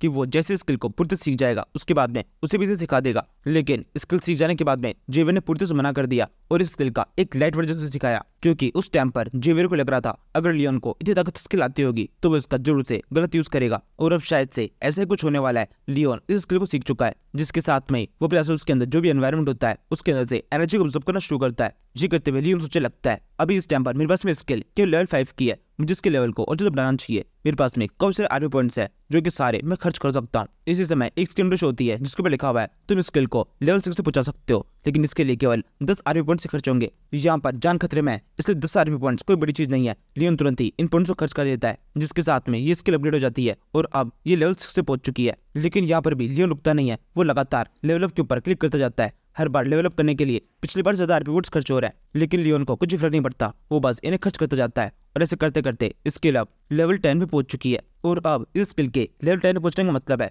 जिस तरीके से जेवियर अपने माना हार्ट कैप्सूल्स में 3 एनर्जी वेसल्स को घुमा सकता है, वैसे लियोन चाहे तो 2 एनर्जी वेसल्स को घुमा सकता है, जिस वजह से अब उसकी बॉडी के अंदर जो माना पावर है वो लगभग डबल हो चुकी है। जब ये स्किल लेवल 5 पे थी तब उसके पास में माना पावर 120% पे थी और अब जब ये लेवल 10 पे पहुंच चुकी है तो ये पावर 200% है। और इसके अलावा अब अगर लियोन को इस स्किल को और ज्यादा अपग्रेड करना है तो उसे टोटल 100 आरपी पॉइंट्स खर्च करने होंगे, लेकिन उसके पास में केवल 7 ही बचे हैं। इसे देखकर लियोन कहने लगता है वैसे मैंने इस स्किल को काफी अच्छे से लेवल अप कर लिया है, लेकिन अभी भी ये इस काबिल नहीं हुई है जिसकी मदद से मैं इस गुफा से बाहर निकल पाऊं। मुझे कुछ और भी सीखना होगा। सिस्टम क्या कुछ और है जो कि तुम मुझे सिखा सको। लियोन की ये पुकार सुनकर सिस्टम की तरफ से 2 स्किल दिखाई देती है। ऑप्शन 1 है एक स्किल जिसका नाम है एनर्जाइजर। इस स्किल का यूज करने के बाद में लियोन अपनी बॉडी को लगातार 10 मिनट के लिए यूज कर सकता है और इस 10 मिनट के अंदर उसे बिल्कुल भी थकान फील नहीं होगी। और इसके अलावा दूसरी स्किल का नाम है पावर सर्च। इसे यूज करने के बाद में 20 सेकंड के लिए उसकी बॉडी बहुत ज्यादा फास्ट हो जाएगी। बॉडी के अंदर जो माना पावर होगी वो 3 गुना बढ़ जाएगी। लेकिन इन दोनों स्किल्स के अंदर एक कमी है, इन्हें एक दिन में केवल एक बार यूज कर सकते हैं और दोनों स्किल्स की अपनी अपनी टाइम लिमिट है, एक की 10 मिनट और एक की 20 सेकंड। और अब यहाँ पर लियोन के पास में चॉइस है, वो इन दोनों में से किस स्किल को सीखना चाहता है और लियोन का माइंड पूरी तरह क्लियर है। फर्स्ट स्किल जिसका नाम एनर्जाइजर है उसे एक्टिवेट कर देता है, जिसके साथ में उसकी बॉडी बहुत जोर से चमकने लगती है। पूरी बॉडी की थकान खत्म हो चुकी है और फिर वो पूरी ताकत से उस गुफा की उन दीवारों के ऊपर अटैक करना शुरू करता है। खुदाई काम को काफी तेज कर देता है। जब वो इस तरीके से खुदाई कर रहा होता है तो सामने की तरफ हर समय ये ऑक्सीजन मीटर भी शो हो रहा है जो कि लगातार कम होता जा रहा है। ये करते हुए लियोन ने अपने एक्सरे विजन को भी एक्टिवेट कर रखा है। वो खुदाई करते हुए सोचने लगता है बस कुछ मिनट और, अगर कुछ मिनट और ये ऑक्सीजन यहाँ पर टिक जाती है तो हम यहाँ से बाहर निकल जाएंगे। मुझे बस अब फिलहाल इस गुफा के अंदर केवल एक छोटा छेद देखना है जिसकी मदद से मुझे पता चल सके मैं सही दिशा में जा रहा हूँ या फिर नहीं। और अगर मैंने यहाँ पर एक छोटा छेद भी ढूंढ लिया तो फिर ऑक्सीजन यहाँ पर अंदर आ पाएगी और फिर ऑक्सीजन जो भी कमी हुई है वो भी पूरी हो जाएगी। यही सोचते हुए जल्दी जल्दी इस गुफा से बाहर निकलने की उम्मीद में लियोन लगातार कम करता जाता है। वो गुफा के ऊपर अटैक करता जा रहा है, लेकिन काफी देर से खुदाई करने के बावजूद भी अभी तक वो गुफा के एंड में नहीं पहुंचा है उसे स्क्रीन शो होती है जिसके ऊपर लिखा हुआ है ऑक्सीजन बहुत ज्यादा कम बची है। इसी समय लियोन को थोड़ी दूरी पर एक छेद दिखाई दे जाता है, जिसका मतलब वो एकदम सही दिशा में खुदाई करता जा रहा था। इसे देखने के साथ में लियोन को दोबारा जोश आता है, और जोश चला कहता है हुर्रे, और ये कहते हुए वो खुदाई को और तेज करता है। जेवियर और बेंगोल यहाँ बेहोश पड़े हुए हैं, उनको जिंदा बचने की बिल्कुल उम्मीद नहीं है। मे भी ऐसा हो सकता है कि जेवियर ने यहाँ पर लियोन से थोड़ी बहुत उम्मीदें लगाई हो कि वो उसे हराने से बचा लेगा, और लियोन यहाँ पर जेवियर की उम्मीद के ऊपर खड़ा उतरने की पूरी कोशिश करता है। लियोन ने यहाँ पर इस रेस्क्यू मिशन के अंदर अपनी पूरी जान लगा दी है। वो लगातार खुदाई करता जा रहा है, ऑक्सीजन मीटर लगातार कम होता जा रहा है, और साथ में लियोन को शो हो रहा है अब केवल 3 मीटर की गुफा बाकी है। 3 मीटर बाद में उस दूसरे एरिया में पहुंच जाएंगे जहाँ पर एयर है। लेकिन ठीक जिस समय सब कुछ खत्म हो जाता है, लियोन वहीं पे घुटने टेक देता है। यहाँ पर अभी तक ये जो भी स्ट्रगल चल रहा था ये सब कुछ खत्म हो चुका है, क्योंकि एक स्क्रीन विंडो शो हो चुकी है जिसके ऊपर लिखा है तुम्हारे पास में जो 10 मिनट थे वो खत्म हो चुके हैं, और अब लियोन की बॉडी के अंदर बिल्कुल एनर्जी नहीं है कि वो दोबारा से इस फावड़े को उठा सके। इसके बाद में वो निराश होकर अपनी जगह बैठ जाता है। तभी एकदम से उस आइडिया आता है उसके पास में सेकंड ऑप्शन भी था जो कि थी पावर सर्च। इसे याद आने के साथ में वो बिना वक्त गवाए इस स्किल को भी एक्टिवेट कर देता है। अब उसके पास में आखिर के कुछ 20 सेकंड है जिसके अंदर उसे उस गुफा को पूरा खोदना होगा। स्किल के एक्टिवेट होने के साथ में वो तुरंत ही अपने इस काम में लग जाता है, तुरंत ही इस फावड़े को उठाकर वहां भी खुदाई करने लगता है। और अब इस गुफा के अंदर आखिरी के 30 सेंटीमीटर बाकी है, लेकिन समय यहाँ पर किसी का भी सगा नहीं है। 20 सेकंड भी कंप्लीट हो जाता है, जिसके साथ में ऑक्सीजन मीटर जो कि अब तक थोड़ा सा भरा हुआ था वो भी अब पूरी तरह खाली हो चुका है। यहाँ से अब एक तरफ जेवियर है जो कि जेने पड़ा हुआ है, उसके एक पाँव में पत्थर गिरा हुआ है, वो बेहोश है। उसके के पास में बेंगोली जेने पड़ी हुई है, वो भी यहाँ पर कुछ नहीं कर सकती। और इस सब के बाद में थोड़ी दूरी पर पड़ा है लियोन, जिसको अभी तक उम्मीद थी वो किस तरीके से अपने सारे साथियों को बचा सकता है, और अब इसने भी उम्मीद छोड़ दी है। जब आखिरी के अंदर ये 20 सेकंड खत्म हो जाता है तो उसके बाद में वो भी कुछ नहीं कर पाता, वो बस जेने पर गिर जाता है और कहने लगता है आखिरी के अंदर मैं एकदम इस गुफा के एंड तक पहुंच चुका था, लेकिन केवल थोड़ी से रह गया हूँ। क्या मेरी लाइफ ऐसी हो जाने वाली है? मैं हमेशा चाहता था मेरी लाइफ काफी अच्छी हो, मैं अच्छी तरीके से अपनी लाइफ को आलिशान तरीके से जियो, लेकिन मैं अभी भी वो नहीं कर पा रहा हूँ। इस तरीके से एक गुफा के अंदर दम घुटने के कारण मेरी मौत हो रही है। यहाँ पर इस वर्ल्ड के अंदर मैं एक राजा का बेटा हूँ, लेकिन इसके बावजूद भी मुझे मिला क्या? मेरी जिंदगी के अंदर हमेशा गरीबी मरना ही लिखा था, और अब मैं उसी तरीके से मरने वाला हूँ, एकदम अकेला और बेबस। ये कहने के साथ में धीरे धीरे करके लियोन की आंखें बंद होने लगती है। तभी एकदम से उसे कुछ आवाज आती है, वो दोबारा से अपनी आंखें खोलता है और सामने तो देखने लगता है दोबारा से उन पत्थरों के अंदर कुछ हलचल हो रही है, और फिर एकदम से उन पत्थरों के अंदर से एक क्यूट सा मुंह बाहर निकलता है। ये प्रूडोंग है। उसे देखने के साथ में लियोन के चेहरे के ऊपर एक बड़ी स्मेल आती है, और प्रूडोंग के वहां पर छेद कर देने के साथ में वहां पर ऑक्सीजन भी अब अंदर आने लगी है। इसके तुरंत बाद लियोन जोर से एक बहुत गहरी सांस लेता है, फिर खड़ा होने लगता है और फिर खुद से कहने लगता है साहो, तुम इस तरीके से हार नहीं मान सकते हो। बाहर एक जिंदगी है जो कि तुम्हारा इंतजार कर रही है। तुमने खुद के लिए सपना देखा था एक अच्छी लाइफ जीने का, और अभी सपना तुम्हारे सामने खड़ा है। भले ही तुम्हारी नींद पूरी ना हो, लेकिन सपने तो जरूर से पूरे होने चाहिए। ऐसा मेरे फादर अक्सर मुझसे कहा करते थे, और इस बात को सही कर देने का टाइम हो चुका है। मैंने इतनी मेहनत ऐसे नहीं की थी कि इस तरीके से एक गुफा के अंदर दम घुटने से मारा जाऊं। मेरी इस लाइफ के अंदर अभी कुछ और दिन बाकी है जिन्हें मैं अच्छी तरीके से निचोड़ के जीने वाला हूँ। यहाँ से अब इसके बाद में हम गुफा की दूसरे तरफ देखते हैं। कुछ लोग हैं जो कि उस गुफा के अंदर एंटर कर रहे हैं। ये आर्कस, बेरियान और बाकी के सारे सोल्जर्स हैं जिनके पास में कुछ मशाले हैं। बेरियान आगे बढ़ते बोलने लगता है यहाँ से आगे इस गुफा में एंटर करना कम से खतरनाक हो सकता है। हो सकता है ये गुफा भी कभी भी ढह जाए, हमें बाहर निकल लेना चाहिए। आर्कस कहता है तुम्हें वापस जाना है तो फिर ठीक है, तुम लोग वापस जा सकते हो। मैंने तुम में से किसी को भी नहीं कहा था कि मेरे साथ में अंदर आओ, लेकिन मैं तो आगे बढ़ता रहूंगा जब तक मेरा बेटा मुझे मिल नहीं जाता। ये कहते हुए जब आर्कस आगे बढ़ रहा होता है तो उसे एकदम से सामने की तरफ से कोई ऐसा दिखाई देता है। थोड़ा ठीक से देखने में दिखाई देता है ये एक बंदा है जिसने किसी दूसरे बंदे को अपने पेट पे उठा रखा है। फिर थोड़ा और ठीक से देखने में दिखाई देता है ये लियोन है जिसने जेवियर को उठा रखा है। यहाँ पर अब तक की पूरी सीरीज के अंदर पहली बार लियोन की पूरी स्ट्रेंथ दिखाई देती है। इतनी बुरी थके होने के बावजूद भी वो जेवियर को उठा पा रहा है और चलने की उसमें ताकत है। ये देखकर सिस्टम भी उससे कहने लगता है तुमने आज अपनी फिजिकल बॉडी को बहुत ज्यादा पुश कर दिया है। आज पहली बार यहाँ पर तुम्हारी ट्रू स्ट्रेंथ दिखाई दी है। इसका इफेक्ट तुम्हारी स्किल को भी दिखाई देगा। तुम्हारी अरहान स्किल जो कि तुमने अभी भी सीखी है उसके अंदर काफी इंप्रूवमेंट आने वाला है। अब तुम्हारे पास में एक और स्पेशल स्किल है जिसका नाम है पावर स्विंग मोड। इस स्किल को केवल तुम तभी यूज कर सकते हो जब तुम किसी एक्सट्रीम सिचुएशन में हो। खतरनाक सिचुएशन में होने पर तुम्हारे अंदर एक एक्स्ट्रा पावर आ जाएगी। इसी से मार्कस जो तेजी से अपने बेटे को लड़खड़ा के चलता हुआ देख रहा होता है, वो तेजी से स्लो मोशन में अपने बेटे की तरफ भागता है। इसी समय बेटे की हालत पूरी तरह खराब हो जाती है। वो एकदम अपने बाप की गोद में जमीन पर गिर जाता है। अपने बेटे की इस हालत को देखकर आर्कस को सब सुनने लगता है कि यहाँ पर हुआ क्या है। वो उससे बोलने लगता है लोएंग बहुत अच्छे, मुझे तुम्हारे ऊपर बहुत गर्व है। इसके बाद में डायरेक्टली रात से सुबह हो जाती है। यहाँ पर इस गुफा के अंदर जो कुछ हुआ है ये खबर आग की तरह पूरी विलेज के अंदर फैल चुकी है, और जो भी लोग अब तक लियोन के बारे में थोड़ा कुछ बुरा बुरा सोचते थे वो भी अब धीरे धीरे सुधरने लगे। पूरे विलेज के अंदर सब तरफ लियोन के बारे में बात हो रही है। एक बंदा अपना सामान उठाकर कहीं जा रहा होता है, वो अपने साथी एक बंदे से बोलने लगता है अब तक हमें लगता था मास्टर लियोन जो कि पूरे समय इधर उधर पी के पड़े रहते हैं एक गुंडे की तरह, वो असल में अब काफी ज्यादा बदल चुका है। दूसरा बंदा बोलता है, हाँ तुम बिल्कुल ठीक कह रहे हो, मेरा एक नेफ्यू है जो कि उनके साथ में माइन के अंदर काम करता है। उसने देखा है वो किस तरीके से पूरे दिन काम करते रहते थे, और इसके अलावा जब माइन के अंदर उन मॉन्स्टर्स का अटैक हुआ था उस टाइम पर वो खुद उस माइन के अंदर रुके और उन्हें सारे वर्कर्स को पहले बाहर निकाला और सबसे आखिरी में अपने साथी बंदी जीवेर को लेकर वहां से बाहर निकले। इसी तरीके की बातें पूरे विलेज के अंदर हो रही होती है। एक दूसरा बंदा बोलता है, मेरे तो सुनने में ये भी आया है उस गुफा के अंदर केवल मास्टर लियो और जेवियर ही थे जो कि उन चीटियों से फाइट कर रहे थे, और उन्होंने पूरी चीटियों की कॉलोनी के ऊपर अटैक कर दिया, उनकी क्वीन को खत्म किया, और उसके बाद में एक हीरो की तरह उस गुफा के अंदर से बाहर निकले। उस टाइम पर जेवियर की हालत भी बहुत ज्यादा खराब थी। मास्टर लियोन ने खुद उसे अपने कंधे पर उठाकर वहां से बाहर निकले थे, और उस टाइम पर मास्टर लियोन की हालत भी बहुत ज्यादा खराब थी, वो भी एक अधूरी हालत में थे। जिस तरह की इमेज अब तक उनके विलेज के अंदर बनी आ रही थी, अगर वो सच में वैसे होते तो वो जेवियर को वहीं पर उस गुफा में छोड़ देते, बिल्कुल भी उसे बचाने की कोशिश नहीं करते और ना ही बाकी लोगों को बचाने की कोशिश करते, सबसे पहले खुद उस गुफा से बाहर निकलते। लेकिन उन्होंने ऐसा कुछ भी नहीं किया, वो एक हीरो है। इसके बाद में आखिरी में एक चौथा बंदा बोलता है, हाँ तुम बिल्कुल ठीक कह रहे हो, शायद से उन्हें समझने में हमने गलती कर दी है।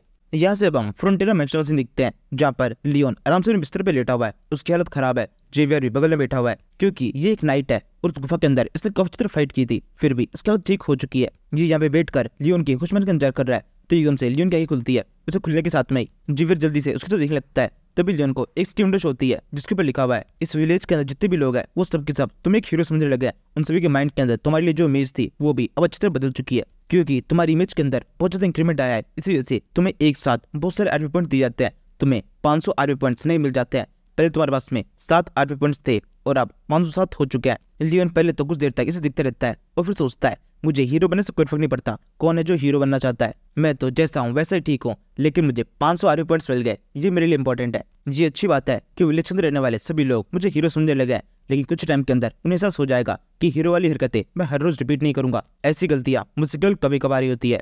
इसके बाद में हम दोबारा से इस माइन का सीन देखते हैं। माइन को दोबारा से एक्टिवेट कर दिया गया है और यहाँ पर इस माइन के अंदर सभी वर्कर्स भी काम करना शुरू कर दिया है। ये काफी तेजी से इस माइन को अच्छी तरह सेफ बनाते जा रहे हैं। अधिकतर वर्कर्स का मेन काम होता है माइन को सेफ बनाना और बाकी सारे वर्कर इसके अंदर से कोयला निकालते रहते हैं। तो भी इन वर्कर्स को खरीदता है कि कोई उनकी तरफ आ रहा है, ये लियोन और जेवियर है। इन दोनों को यह पता देखने के साथ पे सभी वर्कर्स जल्दी से अपना काम छोड़कर इनकी तरफ देखने लगते हैं, इनके सामने अपना सर झुका देता है और सबके सब इन्हें ग्रीट करता है। लियोन भी इन सभी की तारीफ करने लगता है, वो इन सभी से कहता है कि तुम सभी ने काफी अच्छा काम किया है, ऐसे लगे रहो, कुछ टाइम के अंदर हम काफी सारे कोयला यहाँ से बाहर निकाल लेंगे। ये सुनने के साथ में सभी वर्कर्स की आंखों के अंदर एक बड़ी चमक आ जाती है। वो सब सोचने लगता है, हमारा ये बॉस तो काफी शानदार है, काफी अच्छे तरीके से हम सभी से बात करता है, हमारी तारीफ करता है और इसके अलावा हर खतरे के अंदर खुद को आगे रखता है, इसलिए हमें भी इसके लिए अच्छी तरह से काम करना चाहिए। यहाँ पे लियोन को भी यह पता होती है कि यहाँ पर जितने भी लोग हैं ये सब के सब उसे काफी रिस्पेक्ट करने लगे हैं। वो सोचने लगता है, ये लोग इस तरह से मुझे देखते हैं, ये सब कुछ मुझे थोड़ा सा अनकंफर्टेबल सा लगता है, लेकिन फिर भी अच्छा ही है। इस महीने का काम काफी अच्छा चल रहा है। जब उस चीटियों का अटैक हुआ था तब से अब तक यहाँ पर काफी ज्यादा इंप्रूवमेंट हो चुका है। इस बात को 2 वीक हो गए और हम हर रोज इस माइन के अंदर से काफी सारे कोयले को बाहर निकालते हैं, लेकिन अभी भी हमारा मेन फोकस सेफ्टी के ऊपर रहता है। जब भी माइन को आगे बढ़ाया जाता है सेफ्टी से हम पूरे एरिया को अच्छी तरह से ब्लॉक करते हैं, और इसके अलावा मैं हर रोज चेक करता रहता हूँ कि कब चीटियों का अटैक दोबारा होने वाला है। यहाँ पर ये मेरा काम है कि एंड्स का अटैक दोबारा से हम पर ना हो। मैं पूरे समय पूरे एरिया को स्कैन करता रहता हूँ, और जब एरिया पूरी तरह स्कैन हो जाता है उसके बाद में वर्कर्स को जब काम करने की परमिशन मिलती है। यही सोचते हुए जेवियर और लियो इस गुफा के एकदम अलग हिस्से में पहुंचते हैं जब अभी तक वर्कर्स को आने की परमिशन नहीं मिली है, केवल यहाँ पर खुदाई करके छोड़ दिया गया है। ये यहाँ पर इस पूरे एरिया का अच्छी तरह एक्सपेक्शन कर रहे होते हैं। तभी जेवियर लियोन से बोलने लगता है, लियोन तुम हमेशा ऐसा क्यों करते हो, तुम चाहो तो किसी और को भी यहाँ भेज सकते हो। मेरे माइंड में ऐसे कुछ और सवाल है, क्या तुम उसके जवाब अभी दे सकते हो। लियोन बोलता है, हाँ बिल्कुल दे सकता हूँ, लेकिन शब्दों को कम यूज करना क्योंकि यहाँ पर ऑक्सीजन भी बहुत कम है। जी कहते हुए लियोन यहाँ पर इन सवालों को टालने की कोशिश करता है, लेकिन जेवियर इतने सही से मानने वाला नहीं है। वो दोबारा से लियोन से ये सवाल पूछता है, उसे क्या लगता है, बताओ तुम बाकी वर्कर्स को यहाँ पे क्यों नहीं आने देते, तुम चाहो तो मेरे को अकेले यहाँ पर आने का ऑर्डर दे सकते हो, मैं इस पूरे एरिया को अपने आप ही चेक करके चला जाऊंगा, तुम अभी कार में अपने जानों खतरे में क्यों डाल रहे हो। ये कहते हुए जेवियर के माइंड में आ रहा होता है कि अब ये कहेगा कि इसको वर्कर्स की काफी चिंता है और ये नहीं चाहता किसी वर्कर की जान यहाँ पे खतरे में पड़े। इसी समय लियोन की तरफ से एक बहुत सुंदर जवाब आता है। वो कहने लगता है, तुम सच में बहुत ज्यादा बेवकूफ हो, कोई चीज समझते ही नहीं हो, तुम्हें बेकार में लग रहा है कि मैं यहाँ पर अपने जान खतरे में डाल रहा हूँ, लेकिन इससे रिस्क तो लेना ही पड़ता है। मैं यहाँ का लीडर हूँ और एक लीडर हमेशा आगे रहता है। अगर मैं हमेशा आगे रहूंगा, रिस्क को अपने ऊपर लेता रहूंगा, तो भी सभी वर्कर्स को हमेशा ये लगेगा कि मैं यहाँ पर सबसे ज्यादा काम कर रहा हूँ, और सबसे ज्यादा प्रॉफिट भी मेरा ही होना चाहिए। और यहाँ पर ये बात तो मैं अच्छी तरह जानता हूँ कि जब तक तुम मेरे साथ में हो तो मेरा कुछ होगा ही नहीं। तो एक तरीके से मैं अपनी लाइफ पे श्रेय भी नहीं रहा और वर्कर्स को लग रहा है मैं सबसे ज्यादा काम कर रहा हूँ। इस तरीके से मैं बहुत पैसा कमा लूंगा। तुम बस देखते जाओ इस माइंड से हम कितना पैसा कमाते हैं। हमारे पास में इतना पैसा होगा जिसे देखकर ये वर्कर्स नॉर्मली तो जलने लगते, लेकिन क्योंकि हमने सबसे ज्यादा काम किया है इसलिए इसको अप्रिशिएट करेंगे। ये सुनकर जेवियर लियोन के बारे में जो कुछ भी अच्छा सोच रहा होता है वो सारा खत्म हो जाता है। वो आगे सोचता है, मुझे कभी समझ में नहीं आता है ये अच्छा है या फिर बुरा। और साथ में लियोन को एक स्क्रीन विंडो हो जाती है जिसके ऊपर लिखा हुआ है, जेवियर के लिए तुम्हारी इमेज थोड़ी सी बदलने वाली थी लेकिन एकदम से वो बदलना कैंसिल हो चुकी है, इसलिए तुम्हें कोई भी आर पॉइंट्स नहीं मिलेंगे। इसी समय ये दोनों गुफा के एकदम एंड तक पहुंच जाते हैं। यह पहुंचने के बाद में लियोन बोलने लगता है, हम यहाँ पर एकदम एंड में पहुंच चुके हैं। यही वो एरिया है जहाँ पर हमने लास्ट टाइम खुदाई की थी। 1 मिनट रुको, मुझे यहाँ पर कुछ खतरनाक से दिखाई दे रहा है। जेवियर कहता है, क्या आपको क्या दिखाई दे रहा है? लियोन कहता है, मुझे दिखाई दे रहा है कि यहाँ पर इस दीवार के पीछे एक बहुत बड़ा खाली एरिया है, हमें जल्दी से यहाँ पर खुदाई करके देखना होगा किसके पीछे है क्या। जेवियर बोलता है, आपको नहीं लगता ये काफी खतरनाक हो सकता है? ऐसा हो सकता है इसके पीछे बहुत सारी चीटियां, इस खुदाई करने के साथ में वो तुरंत ही हम पर अटैक कर देगी। लियोन कहता है, इसका उल्टा भी हो सकता है, ऐसा हो सकता है यहाँ पर काफी सारे अंडे हो जो कि हमारा इंतजार कर रहे हो, चीटियों के अंडे। हम जैसे ही उन्हें देखेंगे उन सभी को नष्ट कर देंगे। कहीं ऐसा ना हो जाए कि वो सारे अंडे हैच होकर हम पर अटैक कर दें। ये कहते हुए लियोन ने कुछ अटैक के साथ में वहाँ पर एक काफी बड़ा छेद हो जाता है और लियोन को दूसरी चीज दिखाई देने लगती है। यहाँ इस जगह पर एक मॉन्स्टर है जिसको लटका के रखा गया है। इसकी पूरी बॉडी के ऊपर जाले बंधे हुए हैं और यहाँ पर केवल एक मॉन्स्टर नहीं बल्कि और भी बहुत सारे मॉन्स्टर्स है और इन सभी की हालत भी सेम ऐसी ही है कि सबके सब पूरी तरह जाले बंधे हुए हैं। इन्हें देखकर जेवियर जल्दी से लियोन को पीछे करता है और फिर कहने लगता है, अब आप आगे मत बढ़िए, यहाँ से आगे मैं संभालता हूँ, इन सभी को अटैक करके मैं इन सभी को खत्म कर दूंगा, ये एरिया काफी खतरनाक हो सकता है। तभी लियोन जेवियर को रोकता है और उसे कहने लगता है, पहले मेरी बात को ध्यान से सुनो, ये सारे मॉन्स्टर्स पूरी तरह जाल के तो बंधे हुए हैं, ये हमारा कुछ भी बिगाड़ नहीं सकते हैं, इसलिए हमें हड़बड़ी के अंदर कोई भी स्टेप उठाने की जरूरत नहीं है। जेवियर बोलता है, वैसे ये मॉन्स्टर है किस तरीके के? काफी अजीब से दिखाई दे रहा है। लियोन कहता है, ये एक और का है, तुम इसके बारे में नहीं जानते। ये कहते हुए ये दोनों इस मॉन्स्टर के एकदम पास में आते हैं। वो फिर कहने लगता है, मुझे ऐसा लग रहा है ये मर चुका है। जेवियर कहता है, मुझे तो ऐसा नहीं लगता, मुझे ऐसा लगता है ये भी जिंदा है। मैंने सुना है जो यहाँ पर एंट्स रहती है वो अपने शिकार को अक्सर मारती नहीं है बल्कि उन्हें पैरालाइज करके अपने पास स्टोर करके रखती है ताकि वो सामान सड़े ना। इसलिए मुझे ऐसा लगता है ये ऑर्क मॉन्स्टर जो कुछ भी ये है ये केवल पैरालाइज है और जल्दी ही उठ जाएगा। ये सुनने के साथ में लियोन के चेहरे के ऊपर एक बड़ी स्माइल आती है। वो कहने लगता है, ये तो काफी शानदार है, हमारा जैकपॉट लग गया, ये सब के सब भी हमारी रिसोर्सेज की तरह होंगे। अब हमारे पास में और भी काफी सारे नए गुलाम है जिन्हें अपनी तरह से यूज कर सकते हैं। इसके बाद हम कुछ देर बाद में फ्रंटियरा फैमिली का सीन देखते हैं। यहाँ पर इस ऑर्क को होश आ चुका है और ये लियोन के साथ में एकदम आराम से बात कर रहा है। वो उसे कहने लगता है कि मेरा नाम आरू है, तुमने मेरी जान बचाई है, इस चीज को मैं हमेशा याद रखूंगा, कभी भूलूंगा नहीं, ऑइंक। यहाँ पर ये मॉन्स्टर अपने हर एक लाइन को एंड करने के बाद में एक वर्ड को रिपीट कर रहा होता है, ऑइंक। और लियोन यहाँ पर इसी बात को पॉइंट करते हुए कहने लगता है, ये तुम हर बात के एंड में ऑइंक ऑइंक क्यों बोलते हो? मतलब इस लाइन का मतलब क्या है? तुम इसे क्या करना चाह रहे हो? आरो बोलता है, इस बात का कोई मतलब है ही नहीं, मैं बस ऐसे ही हर लाइन के एंड में इस वर्ड को एंड करता हूँ, ऑइंक। इसके बाद में ये ऑर्क अपने बारे में सब कुछ एक करके लियोन को बताता है और उससे लियोन को पता पड़ता है कि उसका एक बहुत बड़ा जैकपॉट लगा है। ये असल में ऑर्क ट्राइब का जो चीफ है उसका बेटा है और काफी लंबे टाइम से उन चीटियों ने इसे किडनैप करके रखा हुआ था। इसके बाद में ये लियोन को ऑफर देता है कि क्योंकि लियोन ने उसकी जान बचाई है इस वजह से वो लियोन को कुछ देने के लिए कहता है। लियोन को ऑफर करता है कि लियोन अपने हिसाब से जो चाहे वो उससे मांग सकता है और यही करके इस ऑर्क ने बहुत बड़ी गलती कर दी है। इसने लियोन को एक ब्लैंक चेक दे दिया है और लियोन उसके ऊपर अपने हिसाब से एक बहुत बड़ा अमाउंट डाल सकता है और ये अमाउंट इतना बड़ा होगा कि ये ऑर्क पूरा पूरा बिक जाएगा, लेकिन तब भी वो कीमत अदा नहीं हो सकती। लियोन के माइंड में अच्छी तरह से आ चुका है कि उसे इससे क्या मांगना है। उसके चेहरे के ऊपर एक बड़ी स्माइल होती है। वो कहने लगता है कि सच में तुम मुझे कुछ भी दे सकते हो। ये सुनने के साथ में आरो को समझ आता है कि उसने कितनी बड़ी गड़बड़ कर दी है। लियोन आगे कहता है, अब तो फिर मेरी मांग को ध्यान से सुनो, मुझे तुमसे कुछ ज्यादा नहीं, केवल 120 तुम्हारी तरह ऑर्क चाहिए जो कि यहाँ पर मेरी तरह काम करे, मतलब मेरे इशारों पे काम करे। आरो बोलता है, ये पूरी नामुमकिन है, कोई भी ऑर्क तुम्हारी बात नहीं मानेगा। ये सुनने के साथ में एक सेकंड के लिए लियोन का मुंह जाता है। वो जल्दी से खुद संभालता है और फिर कहने लगता है, तुम इसे क्या कह रहे हो? तुमने अभी तो कहा था कि तुम मेरी जो ही मांग होगी उसे पूरी करोगे और इसके अलावा तुम ऑर्क के चीफ के बेटे हो, जिसका मतलब तुम मेरी इस मांग को पूरी कर भी सकते हो। मैं तुमसे वही मांग रहा हूँ जो कि तुम मुझे दे सको। आरो कहता है, तुम्हें नहीं लगता तुम एक इंसान हो और इसके बावजूद भी कुछ ज्यादा ही बोल रहे हो, अपने औकात में रहो। लियोन बोलता है, मैं तो अपनी सेवा में हूँ। जिस तरीके से तुम हर एक लाइन के एंड में ऑइंक को ऐड करते हो वैसे ही मेरी हर एक लाइन के एंड में मेरा एक अलग चातुर्य होता है। मैंने जो भी बोला है वो अच्छी तरह सोच के बोला है, अब तुम ये कर सकते हो तो कर दो। आरो कहता है, असल में हमारे ट्राइब के अंदर जितने भी ऑर्क है वो सारे वॉरियर्स है और वॉरियर्स केवल दूसरे वॉरियर की बात मानते हैं और तुम्हें देख के नहीं लगता कि तुम कोई वॉरियर हो, इसलिए वो किसी भी हालत में तुम्हारी बात तो नहीं मानेंगे। जिस पर लियोन अपने दिमाग के फ्यूज बल्ब को जलाने की कोशिश करता है। वो सोचने लगता है यानी कि ऐसी बात नहीं बनेगी, मुझे एक वॉरियर बनना पड़ेगा। मुझे याद है जब मैं उस नोवेल को पढ़ रहा था उस टाइम पर यह बंदा आरो का जो ताकतवर निकला था। असल में इनकी फैमिली में एक सेरेमनी होती है जिसे कहा जाता है कमिंग ऑफ एज सेरेमनी, जिसके अंदर इन्हें चींटियों की कॉलोनी के ऊपर अटैक करके एक चींटी को जान से मारना होता है और फिर उसके सर को अपनी फैमिली को सौंपना होता है। इससे ये प्रूफ होता है कि उस औरत के अंदर कब ज्यादा पावर है और वो बहादुर भी है। लेकिन शायद से जब इसने उन चींटियों को प्रोटेक्ट किया होगा तो इसकी बाजी उल्टी बढ़ गई। चींटियों ने इसे पैरालाइज कर अपने पास बंदी बना के रख लिया। और अगर सच में ऐसा हुआ है तो मैं इस चीज का फायदा उठा सकता हूँ। यही सोचते हुए लियोन की दिमाग में इतनी जल जाती है और वो यहाँ पर इस बंदे आरो को एक बहुत सुंदर सी कहानी सुनाने के लिए अच्छे से तैयार होने लगता है। और फिर वो इससे कहने लगता है, तुम्हें लगता है मैं एक वॉरियर नहीं हूँ तो ठीक है, मैं मान लेता हूँ, लेकिन फिर भी मुझे तुम्हें कांग्रेचुलेट तो विश कर देना चाहिए क्योंकि कमिंग ऑफ एज सेरेमनी के अंदर तुमने काफी अच्छा सपोर्ट किया है। आरो कहता है, मैंने सपोर्ट किया है लेकिन मैंने तो कुछ किया ही नहीं। मुझे एक चींटी का सर लेके जाना था लेकिन मैं उसके अंदर कामयाब नहीं हो पाया और उन्होंने मुझे पैरालाइज कर दिया था। यानी कि इसका मतलब इस मिशन के अंदर मैं फेल हो चुका हूँ, मैं एक अच्छा ऑर्क नहीं हूँ। ऑइंक। तभी लियोन कहता है, ये तुम क्या कह रहे हो? नहीं, ऐसा बिल्कुल भी नहीं है। तुमने मेरी आंखों के सामने तो एक इतनी बड़ी चींटी को मारा था। देखो यहाँ देखो, ये जो सर लटक रहा है ये एक चींटी का है और ये असल में कोई नॉर्मल चींटी नहीं थी बल्कि ये क्वीन एंट थी। इसका मतलब तुम बहुत बहादुर हो, इस एंट को तुमने मारा है, तुमने और मैंने साथ में मिलकर। ये सुनकर आ रहा हो उस सर की तरह दिखने लगता है। वह कहता है, नहीं, मुझे तो बिल्कुल भी याद नहीं आ रहा कि मैंने इस तरीके की किसी भी चींटी के ऊपर अटैक किया हो। और रही बात तुम्हारे साथ में इस चींटी के ऊपर अटैक करने की, मैं तो तुम्हें भी नहीं जानता, तुम्हें भी अभी पहली बार ही मिल रहा हूँ। लियोन कहता है, नहीं, ऐसा बिल्कुल भी नहीं है, हम तुमसे पहले ही मिल चुके हैं। पहले हमारी एक बार मुलाकात हुई थी, उस टाइम पर हम इन चींटियों से फाइट कर रहे थे।